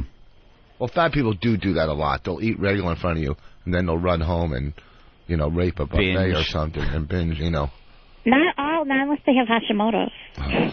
Hashimoto. Hashimoto. And I do want to say, you know, since I found out, I have a trainer, Laurent. He's sexy, and it keeps me going. You have a personal trainer? Yes, I do. His name is Laurent. What are they paying you over there at XM? I do voiceovers, too, on the side, remember? Oh, that's right. And what does he make you do? Everything. You know what? I should have him. I'll let you talk to him. He'll tell you. Do you do a lot of chin-ups? I do a lot of stuff. I do everything. He works you. You do the girly push-ups on your knees? Oh, yeah. Shut up. I do real push-ups. Oh. Does he work you so hard that you have to go, oh, it stings? I have to shower. I stink. Oh, I always take a shower after I work out because you're all sweaty and All right. I was mentally exhausted, Tyra says in this clip. Let's listen in. I'm used to people noticing me since I was like 18 years old. So I tuned that out, but I couldn't tune this out. This was a whole different type of stare. This was like a rude stare, and this was a like I wasn't a real person stare. You're in a rubber suit. How many people were staring? After so many hours of living this experiment, it was taking a toll on me. But I knew that at the end of the day... Oh, my God. This is way too dramatic for me.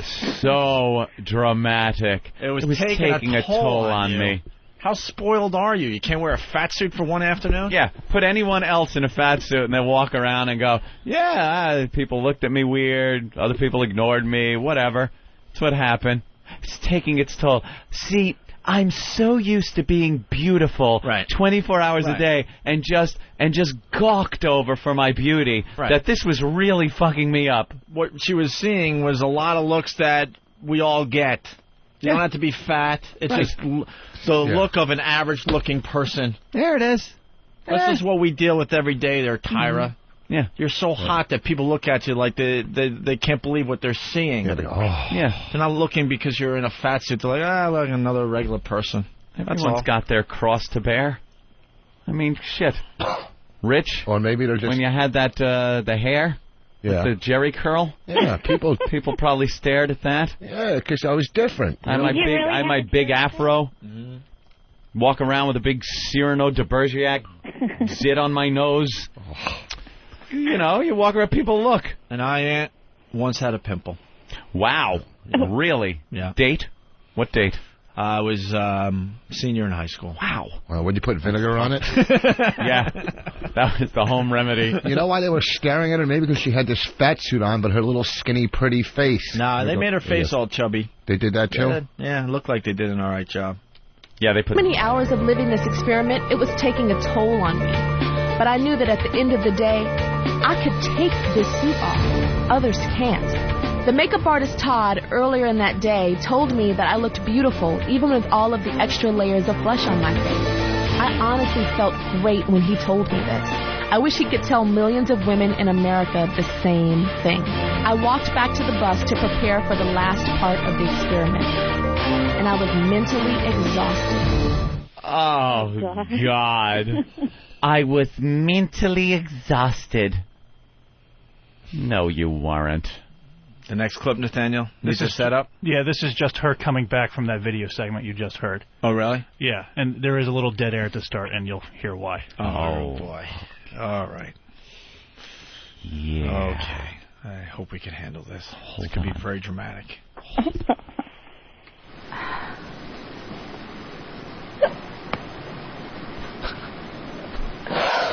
I was so hurt, you guys. And I know it's probably strange for you to comfort me, but I was so hurt. When I walked down a street, Robertson Boulevard, here in Los Angeles, that I have walked down 1 million times. And the first I stepped off that bus and I saw 3 people turn around, stare at me, start pointing, and start laughing in my face. And the thing that hurt me even more, and I can say this to you, was that they were black people. Oh. Yeah. And I was like, of course. We're black. Sometimes your own people treat you the worst. The worst. And I don't get that. God damn, look at that fat bitch. God damn, look at that fat bitch over there. God damn. Wow. Oh, she's the producer. Cry. You gotta cry. Yeah. You guys. They want all these fat housewives that are in the audience to feel sorry for her. Yeah. She's now out of her fat suit. Sorry. That she had to wear for, what, 4 hours, maybe 6 hours? And now she's looking for sympathy from the fat audience. I had to cover you guys these perfect tits for what seemed like hours, but it was like minutes. But I had to cover them. This perfect ass was covered in a fat suit, and people laughed at me. I couldn't even see my own vagina. Oh. My own beautiful, tight vagina. Now had a bunt covering it. I didn't know what to do. Doesn't it take away from her emotional breakdown there when she goes, you guys. You guys. You guys. I know I'm really hot right now, but this was really uncomfortable. Oh. We're off the air. Get those fatties out of here. Yeah. All right, fatties out. Bring the cripples in. Book me a table at, she's making reservations at another one of the exclusive restaurants that the fatties will never see. They can't even get access to the dumpster out back to eat the food. She starts to cry. Yeah. And black people made fun. And they were black people. Of course. Black people love making fun of people. Black people are the kings of making fun of people. Stop.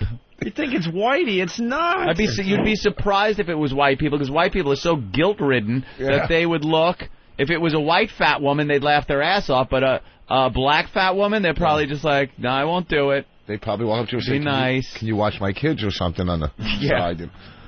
Black people are ruthless to each other. Of course. Are you kidding me? Nigga, that bitch is a fat ass motherfucking fat bitch.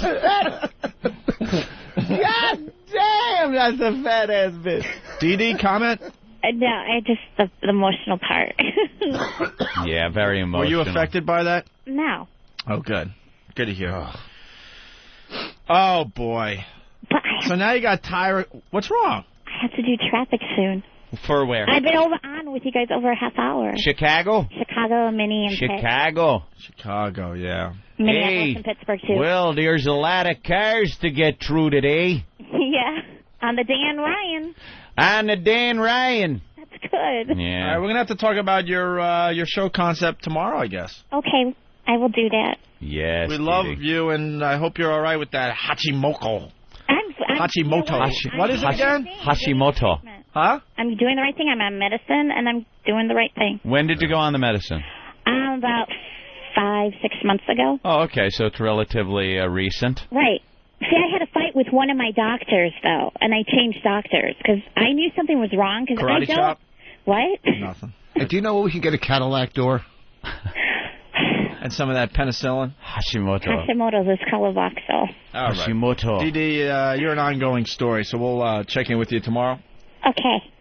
All right. Have a groovy one. You do a great job, okay? So you guys rock. Say hi to everyone down there in Washington. I will. I hear everyone's getting fired, though. No, they're not. Oh, are you kidding me? We get the communiques. Who? What? Nobody's getting fired. Oh, maybe I get the fun communiques and no one else gets them. I get some great ones. She got Hashimoto, now she's a fatso. It's a serious disease. Like, if you don't Can we get Roboto on for a second? Yeah, well, I think we can do a little better than that. Hashimoto. You guys, that's a serious illness. If you don't know you have Serious? it, Never heard of it. well, it's out there, and a lot of people have it. They do. Yeah. You are the first person I've ever heard with the Hashimoto disease. Hashimoto. I'll let you speak to my endocrinologist, too. We've been doing radio a long time. You would think we would have heard of the Hashimoto. Of the Miyagi. It's very common in women more so than in men. Between the ages of 35 and 50, by the way. 35 and 50, so it's late, a little later in life. Yeah. The thyroid starts screwing up. And then, how did you know you had a problem? Because I knew because I knew I was gaining weight for some reason, and then I told my one doctor, and they're like, oh, it's just stress. I said, no, it's not, because I'm not overeating. I'm not doing anything different. Something's wrong with my body. I knew, so I went to a different doctor. They did a blood test, sent me to an endocrinologist because it showed up on the blood test that I had Hashimoto's, and the endocrinologist started me on my meds. And now I'm a lot better than what I was over a year ago. And I have a great, sexy trainer that keeps me going. You guys would like him, Laurent. He's cool. We're listening to the Hashimoto song. Eat it. Oh, fuck. Oh, my God. It's a serious disease. Whatever. Hashimoto. But you know what? At least now I know I have it, and I'm doing something about it. That's the main thing. Thank God. That's wonderful. You can't sit in your pity. No. All right. You don't see monsters, do you? In my throat. We might have to write a song parody. It's been a while. Oh, God. We might have to actually write a song parody for the Hashimoto disease. Oh, Jesus. Oh, we could do it to the other one. My disease is Japanese. My disease is Japanese. I really think so. It's Hashimoto. Well, see, I taught you guys something new today. Yes. Yes, thank you. How many calories you take in on a day? I take an average, everybody, 1,000, I guess. No way. 1,200, yeah. 1,200. The normal. Yeah. Yes. You're not you don't go home and open up some cookies. No, I'm not a binge eater. It's a disease. The thyroid really does fuck your body up if it's not working right. Yeah. How many shots of sperm do you take in it? Wow. Okay, I gotta go do traffic. All right, there's Go do some traffic. She used to be known as the cricket, right? Or cricket? I don't want to talk about that. Why? We like the cricket. I like the cricket, too, but now I am on your show, so I can't be the cricket. She can't be cricket. I understand that, because that was on XM Kids, right? Right. And you're not noticing that there's a lot of new faces down there in Washington? No. Really? Wow, really? And why do we get these communiques from Elo, and he says stuff like, from this moment on, do not even acknowledge this person exists? Yeah. I don't know. Elo's like a samurai. Yeah. I haven't met the new people. Maybe they're hiding. Oh, really? All right, hold on. I'm making a transaction. Oh, Jesus. Well, you guys have a good one. I gotta go do traffic. Yo, man, what you need? What you need, man? I got what you need. Oh, dude. I'm learning that some of the people that work here have a lot of side jobs. All right, thank you, Dee Dee. You have a good one. All right. Okay, bye-bye. Bye-bye. Hashimoto. That's how they say goodbye to her. Hashimoto. How do you pull out the Hashimoto done to Mr. Roboto? Hashimoto. That's quite good. All right, here we go. So the video was Tyra, and then she comes back from the video crying to the studio audience and looking for some sympathy. And, well, a second fat guest on the show has to now tell Tyra how great she is. Of course. Does anyone have a copy of the show? Now I got to watch it. Of course. She's sitting there looking all hot, and there's a fat slob on the stage, and now the fat slob has to help her out. I hate to interrupt you, but the first thing I want to say to Tyra is I was very skeptical about coming on the show. I didn't know why you would do a story like this. I thought she can take her suit off, you know? Why would I want to go talk to a supermodel Get ready to turn on the about clap my sign. fat? I'm sorry. But the fact that I came here and saw you and saw your true compassion, and the fact that you were hurt when you got put in a situation like this really hurt me, that you had to go through that day. You dope. And I just wish that everybody could understand and just back off a little, because Get ready to cue audience. an overweight person beats themselves up enough. We don't need you to beat us up too. It's a daily thing.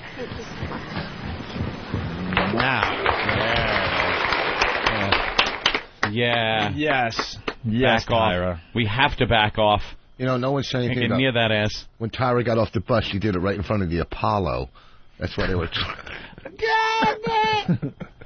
All right, we got 2 more clips. Now there's a third guest. That's a bit on the heavy side. And I guess she's talking about how guys think fat girls are easy. Society in general expects women to fit inside this box. This package is supposed to be defined on what a woman's supposed to look like. And when you don't fit inside that box, people treat you differently. They treat you poorly because you're not what they expect a woman to be. Of course you don't fit. Oh, yeah. That's a good point, too. Jim in Ohio. Jim. Yo. Hey. Hey. See, I got to call Bravo Sierra on this, okay? Because I think, consider, when she was out by herself, she had to have at least a camera crew, a sound guy, and a fucking producer going around with her. So I'm thinking all the people are looking at all these people surrounding her and thinking this has got to be some kind of stunt. Was it hidden camera, though? I didn't see it. I don't Seems know. to me like the only way it works is if it's hidden camera. Yeah, well, that's the way it's supposed to work. But, I mean, you know as well as I do that you see somebody walking around the street with a camera crew surrounding them, you know that that people are just thinking it's some kind of stunt, like Jimmy Kimmel or something like that, or what's that, Jiminy Glick or something, you know? Right, right. All right, thank you, sir. You're welcome. Sure. Society in general expects women to fit inside this box. This package is supposed to be defined on what a woman's supposed to look like. And when you don't fit inside that box, people treat you differently. They treat you poorly because you're not what they expect a woman to be. I mean, especially in Southern California, a lot of men see a plus-size woman as being easy. And the reason behind that is because they figure because we're bigger, we're going to have low self-esteem, and we're just going to be grateful for whatever attention a man might give us. And so we're just going to take whatever it might be, which is usually the scraps. So they think you're easy, like you're just going to give it up Well, faster yeah, than we a should skinny appreciate girl. the fact that they're even taking the time to give us. No matter what he looks like or whatever. Right. That is just a little something coming our way, so we should take it and be happy. Who would be easier to bang? The fat broad or Tyra Banks? That's all I'm saying. Both of them are in a bar. You're given an equal situation. Yeah. You're a good-looking guy. You walk up to either of them. Give your best shot. You're a player. You're good at what you do, your lines. You go up to Tyra, and you go up to the fat broad. Who do you think you're going to be banging and feeding later in the evening? And who are you going to be thinking about while you're banging the other one? Who are you going to be trying to sneak out of your apartment before sunrise?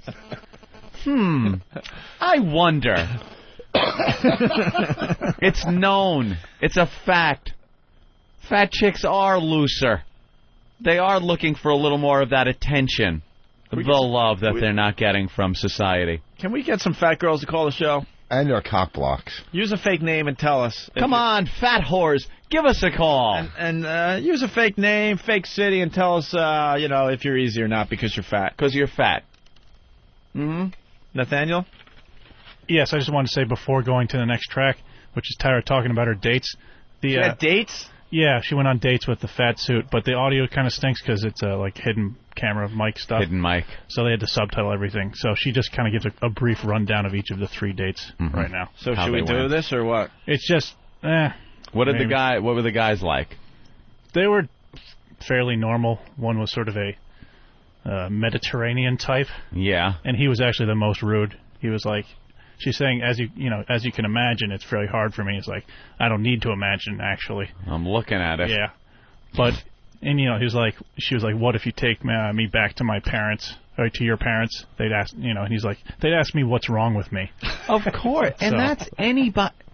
That's 99% of anyone's family. If you dragged home some 350 pounds she was going as? A 350-pound woman, and brought her to say Thanksgiving dinner at a family event, anything, and said, I'd like to introduce you to, my new girlfriend, but everyone would be asking you, dude, what the fuck? I tell the famous story. I went out on a date with a Jewish broad. Jew broad in this day and age. Met her in college, and she was a friend of someone that was on my floor. Come on, Hendry. At the dorm. We kind of hit it off back in the summer of 69. 69. I don't know. It was the summer of love. So then I go back to Long Island for the summer, and I call up this Jew broad. Yeah. And I go over to take her to, a movie or something, maybe a couple drinks, and I walk into the house. And I walk into the living room, and a stereotypical Jewish mom. It was the middle of the day, beautiful day, sunny. She's in a bathrobe, hair all up in curlers. Did she ask you to button up your shirt to cover the cross at the door before you went in?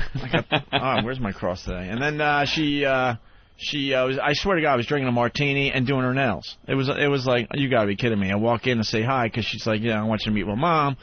So I go in there, and she introduces me to her mom. I swear to you, she looked at me, realized that I wasn't Jewish. Oh. How would she know? Look at me. From the SS tattoos. Realized I wasn't Jewish. Gave me the once-over, the up and down, and turned and started doing her nails and watching TV. Didn't even acknowledge that I was in the room. Didn't even nod. And the daughter left the room with me, so uncomfortable it wasn't even funny. Her own mother made her pretty uncomfortable. Made her very uncomfortable. I never went out with a Jew broad. But it goes back to what Ann's saying. It's what it's not about being fat or whatever. It's your parents or whoever expect a certain person you're going to bring home. I guess. Yeah, I mean, and if it's not within those parameters, of course they're not going to be too polite. Maybe they will to your face, but then behind the scenes they won't. One of my girlfriend's mothers was so prejudiced against Italians. Like every Italian was in the mob, a criminal of some sort, and it was very uncomfortable. And she was a fat, just slob. It was scary because all the daughters were like hot. They're all skinny and everything, and the mother was just fat, so you kind of knew where things were going to end up in the future. But I used to work at a bakery, and I'd bring her bread. I'd bring her French bread, Italian bread, rolls, everything, and just kept feeding this fat woman so she would, like me a little more than anybody else that was Italian. She started calling you Gilbert. Yeah. Sarah just hung Wonderful. up. Sarah was 300 pounds, and she wanted to say on this program today that she would never go out with a fat guy. Wow. And she hung up. I guess she couldn't wait. See, the fat chicks can get screwed by the skinny guys. There's the chubby chasers. Fat chick goes to a bar. That bar clears out where, there's no more game left. She's the only fat zebra at the watering hole. The lion's going to fucking rip her throat out. It's just going to happen. But if you're just some fat slob guy sitting at a bar, there could be the most heinous chick sitting there. Ain't going to happen. You're sitting there with your XM O&A shirt and your fat guy at the bar. Comb over. I used to have a mattress I used to keep out in the garage and sit for sexy boss story coming up.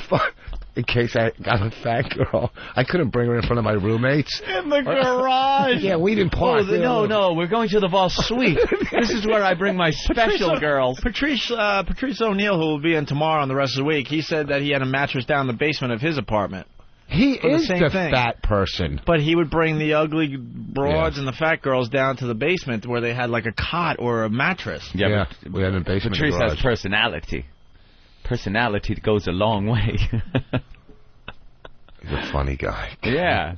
See, and his chick, I was flabbergasted at the Halloween party.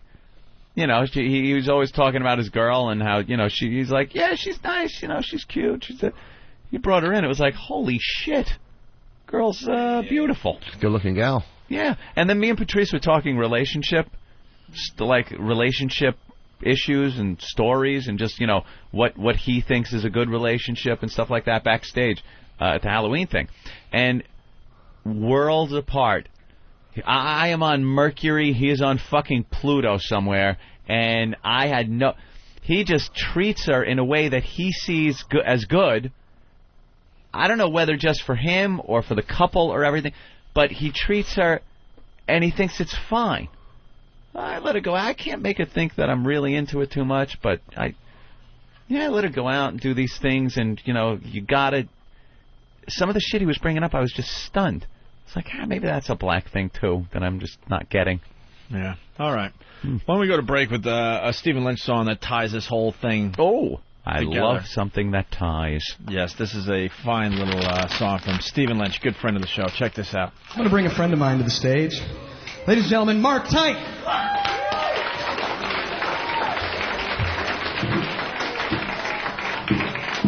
We're going to do a couple songs for you. Wow, thank you for that smattering of applause.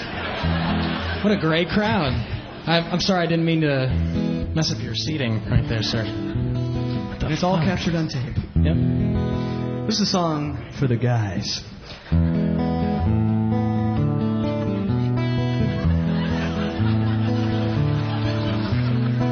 She got a smile, yeah, she got a smile, and she's flashing it right at me. She got a wink across the bar, and I know that it's meant to be. She got a walk, ooh, she walking over, and I know it could be my day. She got a friend, ooh, she's got a friend, while she's standing in her way. It's a big fat friend. Oh God, there's always big one fat friend to spoil my fun. Now baby, if it's boots you wanna knock, leave your chubbly friend at home because she's gonna block the car. Now I'm afraid of no man with any I'll contend, but I cannot compete with your big fat friend.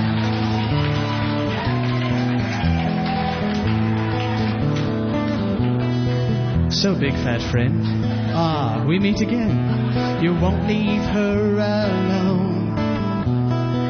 You roll your eyes, make sarcastic comments while you're sucking on that chicken bone. But that's okay, you think you won the battle, but I tend to disagree. See, I know you and your Achilles heel, and he's standing next to me, my non-discriminating friend. So what that you're a cow, non-discriminating friend, I'll nail you anyhow. I know that he's no looker and he's had a couple rounds, but with every shot of Jaeger, hey, you lose a couple pounds.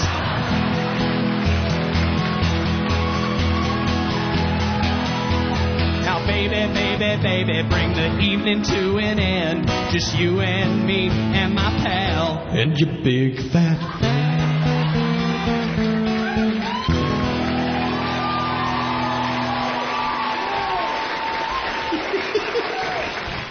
Like sand through the hourglass, so is the O&A virus. I'll tell you, I've had like horrible potty training stories. I had one with my daughter. With my first daughter. My daughter's like 21 now. But when she was young, I guess how old are you when you're potty training? You're almost 2 years old. Depends on the chromosomes. Right.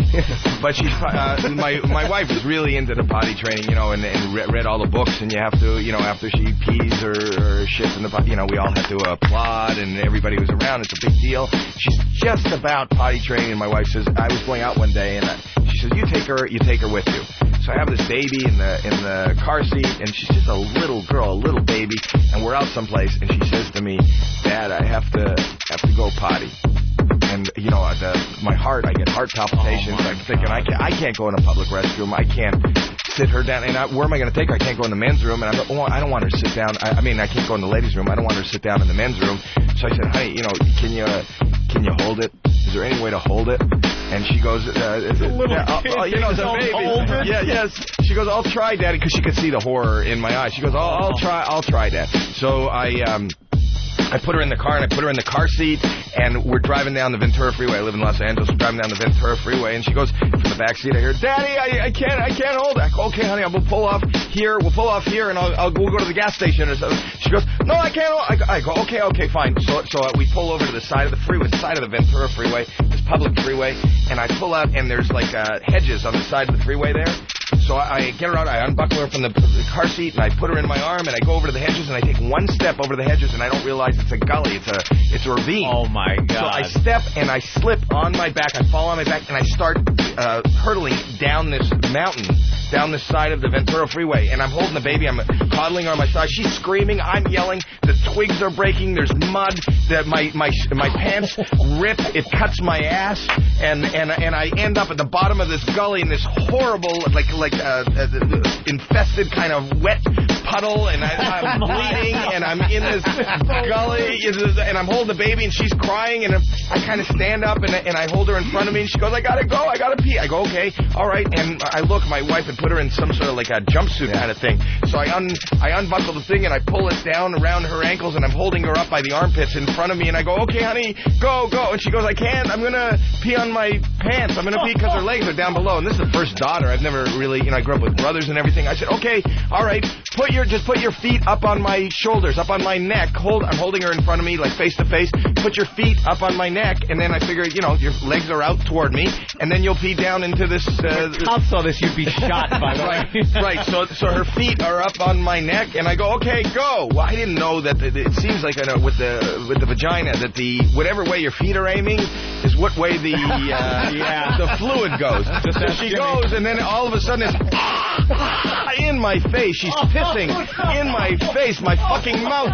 In my mouth. I'm screaming like a woman. And my ass is bleeding. I'm standing in a puddle of sewer. This is for a guy who didn't want to go into a public bathroom. Right. And I start to scream, and she's screaming, and it's all over her clothes. And she goes, I got it on my clothes. Her fucking clothes. It's in my fucking mouth. So I'm trying to be a good dad, and I take off the bottom of her pants, and now she's naked, and my hands are covered in the mud and the blood. So now it's all over her, and I'm filled with piss. She's filled with piss, and I try to climb the hill. Now I'm climbing the hill, and it's mud, and I get up like five steps, and then I slide back down the hill, and she's crying, and I'm almost crying, and I can't breathe, and my heart, I think I'm going to have a heart attack.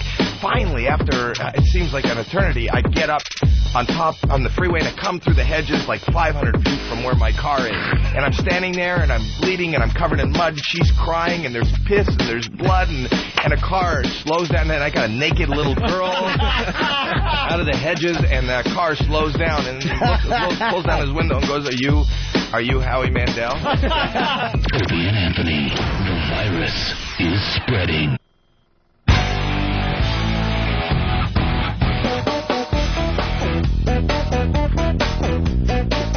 What is this? I don't know, that's kind of cool, though. A little different.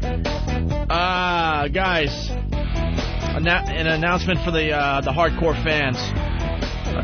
For the ones that spread the virus on a daily basis for us. The O&A virus spreading across America thanks to XM Satellite Radio. We're doing a end-of-the-year best-of show. Mm-hmm. Actually, it's not really end of the year. It's like the best bits we've done since coming to Satellite Radio. Yes. And at the end of the year, for like 2 weekends in a row, we're just going to blast them all out, man. I mean, it's going to be like a 12, 16-hour show on both days. We're going to spend a lot of time on this. So I guess they're getting an email address, an email link. It's going to be added to the website today, opieandanthony.com.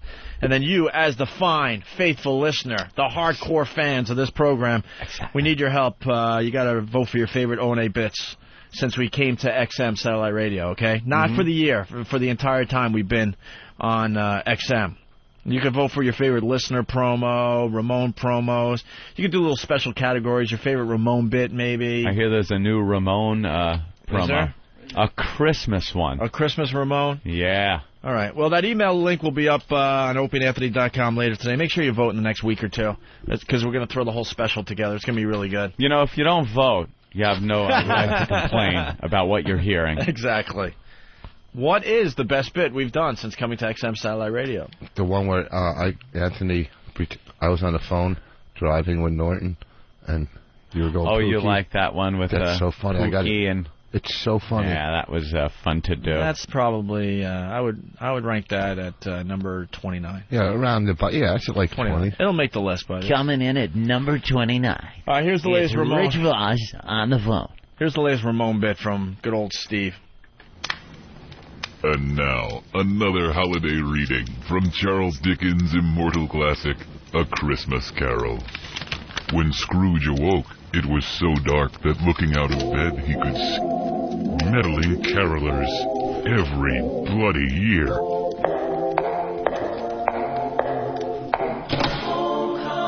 Bah, humbug. Ramon, fetch the nail gun. Hey, Steve. Perfect timing. Fetch the nail gun. Yeah. The carolers are very intrusive this year. Right. And the nail gun. I like it. Don't get me wrong. You don't have to like it. I mean, the setup was good. The production was great. Oh, do they love fucking with you when you walk in? At least I'm expecting it now, so it doesn't throw me. What a prick, Travis. Thank you, Travis, of course. Thank you. I like it. The thing is, anticlimactic. I'm not. Like, I was expecting to hear like a yeah, I was hoping to hear like a shot or two. Gunfire. But that blatantly goes against the rules. The rules of the last thing should be Ramon. I forgot that it has a whole structure. Yeah, to this, Jim and I in California had an in-depth discussion of how a Ramon promo is constructed, and the last thing you hear is Ramon task, whatever. And Ramon is not referenced beforehand. Ramon is not alluded to beforehand. Yeah. Open the door, blam, blam, blam, blam. Ramon, go get the body bags. Or Ramon, go get the shop vac. Isn't that weird? We're actually telling him it should have been more violent. Ramon, get the ice scraper. Because I can violent these things up. But I'm sure you can. Exactly. I can make these, I can have entrails dripping off the walls. But, I'm really trying to leave a little bit of mystery in there. A little bit. I like it. Yeah, we love it. I mean, I could have done cauldrons of hot lead or wax. Mm-hmm. I was drifting that way, too. He's got a big castle.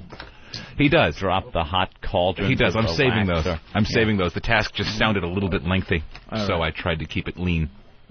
Why is Voss leaving for a phone call? It's one of his best impressions. It's Jimmy Norton. He's doing, and it's uncanny, isn't it? I love how our comedian friends just show us what their priorities are all about. That's great. What's that? Who's calling you? I had to take a dump for 2 fucking hours. I sat here and sucked it up, literally. No, it said he blocked hang out. ID. He had a football in his colon, and he still It hung said in there. blocked ID, so I thought the last time I was on the show, someone called me with a threat. I thought it might be the same person calling me with a threat. Yeah. What? It was a threat that, Was it like Judah? No, something to do with like, if you say this or that, something of yours personal might show up on a message board or something, like, it's here's the call. Let's see if it's the same Like it's person. something you... Like there's anything that anyone could print about Voss that he wouldn't just brag about. Right, of course. Michelle in Colorado. No. Yeah. Hi, Michelle. Hi. Are you mad at us? No, I ain't mad at y'all at all. All right, good. I actually think it's kind of funny. You're 5'11", 305 pounds? Yes. Colorado. Oh. And you want to say what today? Hashimoto. I honestly, I don't think that there's a problem as far as being big, being fat, whatever. If you ain't happy, everybody's going to see it regardless. So... Yeah, but deep down, fat people aren't happy. Huh? Deep down, fat people aren't happy. Actually, I'm pretty happy. Nah, you'd rather be thin, though. No. Yes. I don't want to be some skinny little toothpick that... I'm not talking skinny. Or something, You'd rather not be 305 pounds. Yeah, because even if you were like 250, you're still, a fat girl. I've actually always been big my entire life, ever since I was a tiny kid. How do you do out there in the wild world of sex? I'm not easy. You're not? Hell no. Why? It's hard to find it? No, not by all means, no. I've got guys that call me all the time. I got guys chasing me all the time. They're chasing you and they can't catch you?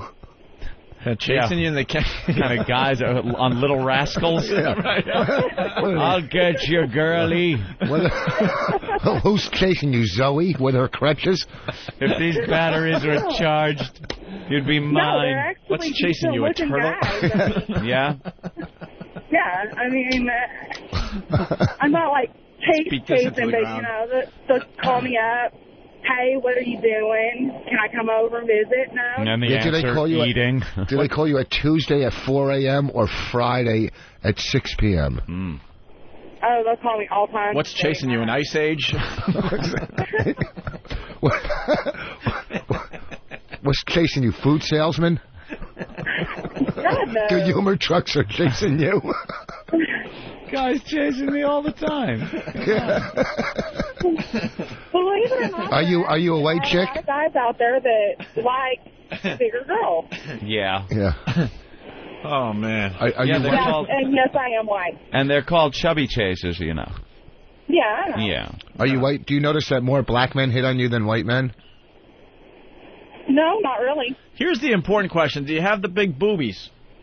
Yes, I do. Ah, 42D. You don't want to be a flatso. Yeah, 42D. 42, of course, is the back. Wow, that's a lot of and back. And the D is the cup. Yes. So you got the big back working. You got hair on your nipples? Because that would be a kiss of death, a fat chick with hair on her nipples. Now, your ass. Let me talk about your ass for a minute. I'm thinking the gravel driveway. The gravel driveway? What's that's you. If you had theoretically taken off your pants. Sorry, I disagree. Why? Well, there's something goes on with fat girls. They have what you're describing. Yeah. The dimples and stuff. But she's up to over 300 pounds. Oh, there's plenty of it. The skin can only stretch so much, and then it kind of smooths out all the. I don't know. All the dimples. I don't have a bunch of dimples in my ass. Does it look like you took your pants off, your panties off, and sat in a gravel driveway for an hour, stood up, brushed the gravel off, and then, it looks like that? No. No? Is it reverse braille? Let's say hi to Scott in Chicago. Scott. No, I don't. Yeah, I just wanted to say that it's not that fat people are happy. The correct term is that fat people are jolly. Jolly. That's right. You're right jolly. Up until the jolly shotgun barrel goes in their mouth. Yeah. Hey, do fat girls do you have do fat girls have tighter boxes? Because they're they don't have big. Don't they have tighter? That's one of those questions like if you fill an inner tube with air, right? And then you fill it with more air. Does the hole in the middle get bigger or smaller? That's a tough one. Interesting. Yes, interesting. My box is very tight. Thank you. Is it really? You got a tight box? Yeah. What do you have to do you got to wipe your ass with the couch? Are you that fat? Do you need a stick? I don't know. So I've heard people use a stick. They have those things. Those things that guys at the grocery store use to get the cans from the top shelf. Yeah. Fat people use that to wipe. They have it next to the toilet. No? Well, Chris has a question. Chris? Hey, guys, what's going on? How you doing, fat tits? What do you call her? Fat tits. I gotta know. She's talking about all these guys are calling her all the time. How many of these guys are gay or might be gay? Right, fag hag. Could you be a fag hag? None of them are gay, and none of them have the possibility of being gay. For foreplay, do you sit at one end of the bed and the guy throws peanuts at you? Nah, I'm watching out, guys. Yeah. But you're just. Who doesn't enter my bed? You said you're not easy, so do you have guy friends? I have guy friends. Yes, I do. And they have no interest in having sex with you? Oh, no. I'm sure that they do. I just don't sleep with them. I have a certain waiting period that they have to abide by, and... Waiting period? You know how you find... I don't sleep with a guy within, like some chicks. I don't. The waiting period is called digestion. Yeah. That's the like line. you don't go into a pool until an hour after you eat. Yeah. Right, Rich? That's the line. Hey, you know how like normal people find crumbs in their bed? Do you find like whole cakes in your bed? Pies. That would be in your bed, Bob. Come on. Oh, now listen, you know we're having fun. You called in, all right? All right. Would you ever help a guy load a couch into a van? Would you? Load a couch into a van? Yeah, would you? Would you be part of our fat girl eating contest? No. That's no. But believe it or not, I want to have a fat girl eating contest. Anthony, are you up for a fat girl eating contest? Of course. You have to be over 200 pounds to begin with. We get 5 participants. They come in at, I don't know, we get here, 5:30, 5:40 in the morning, and you just start eating and eating and eating. We have a weigh-in beforehand. Yeah, and then by the time the show's over, we see which fat girl gained the most weight. We weigh you again. And they win some fine prizes to be announced later. Another wafer thin mint? Yeah. Fuck off. And then we'll ask all the local restaurants to bring in as much food as humanly possible for all the fat girls. What do you eat on a daily basis? Give me your rundown. Breakfast, lunch, dinner, snacks breakfast, in between? Usually nothing. No snack. Lunch, normally nothing. I normally don't eat until dinner time, and then it's maybe grilled chicken, steamed vegetables. They are so full of shit. All fat girls are full of shit. How are you eating? You're not eating breakfast. You're not eating lunch, and you have chicken and vegetables for dinner. Yeah. 3 meatloaf milkshakes for lunch. No. How could you not? How did you gain that big if you're only eating steamed? She's got the metabolism of a brontosaurus. Just sitting there. I've been big all my life. My parents are both bigger people, and even my sister is a bigger girl. And, I guess it's kind of in the genetics. I don't know. But I've been big all my life. There's no changing it. What's your favorite snack food? Grapes. Favorite snack food? Snacks. You're trying. Everyone loves them. I like vanilla wafers. And ginger apples, snaps. But I don't eat them very often. What do you like? I like apples, but I don't eat them very often. Apples? Apples. And you're trying to tell us a tree at a time. You're trying to tell us you have... you're trying to tell us you... She was hungry. You're trying to tell us you eat steamed vegetables. Yes. She's 305 pounds. What are you using as a wok? Your satellite dish? Liar whore, you know it. No, not a liar whore. Shut your goddamn pie hole. All right, let's say hi to Carrie. If Carrie's bigger than Michelle, we're going to have to say goodbye to Michelle. Carrie? Hi. How big are you?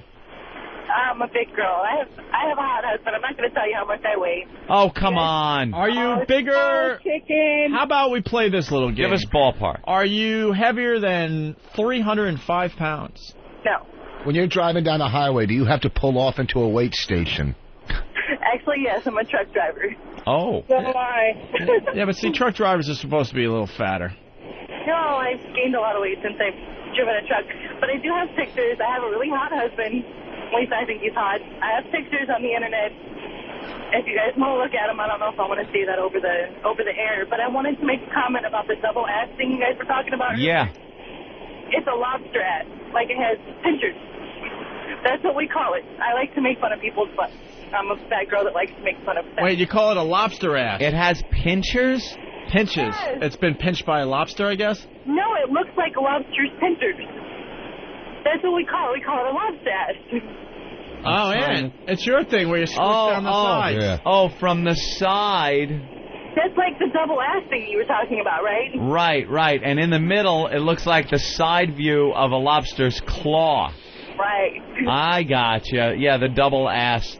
Fascinating looking at a double ass through the stretch pants. It's not fascinating. It's kind of sick. Your truck, when you're driving the truck, like next week, will you be driving past the Punchline in San Francisco next week? I live in California. Oh. I don't even know when I'm going to be home. We're in Florida right now. We just made it over the state line. How far is the furthest you've driven your truck in one clip? One trip or one day? One day.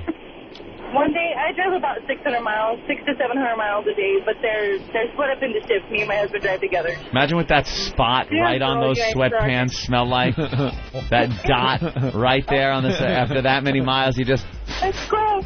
I drive for like 5 hours, 5.5 hours at a time. All right, we gotta say goodbye to the fatties.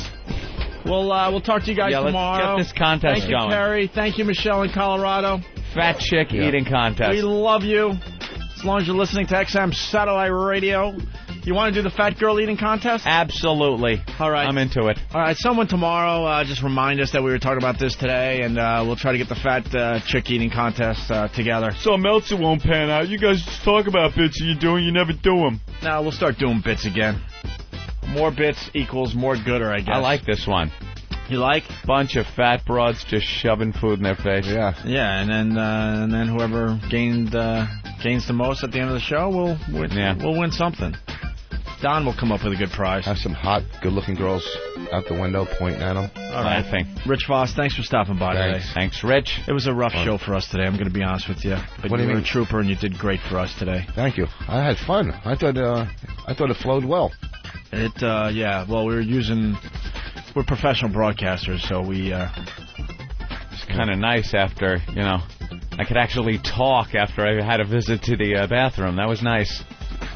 Punchline Wow. San Francisco next week. When? Next week. Tuesday through Saturday, Punchline. Me and Bonnie, San Francisco. Tuesday through Saturday? Yeah, I know. I wonder why we're doing a Tuesday. We usually do Wednesday or Thursday through Saturday. All right. Well, we'll continue tomorrow, hopefully. Yeah. I do believe we will be continuing. Yes. A little something. Christmas came early for the Opster. All right. Thanks for checking us out, Rich. Thank you so much. Thanks. Stay tuned for Ron and Fez on this fine channel 202. Bye-bye. Concludes our podcast day. The Opie Anthony Show.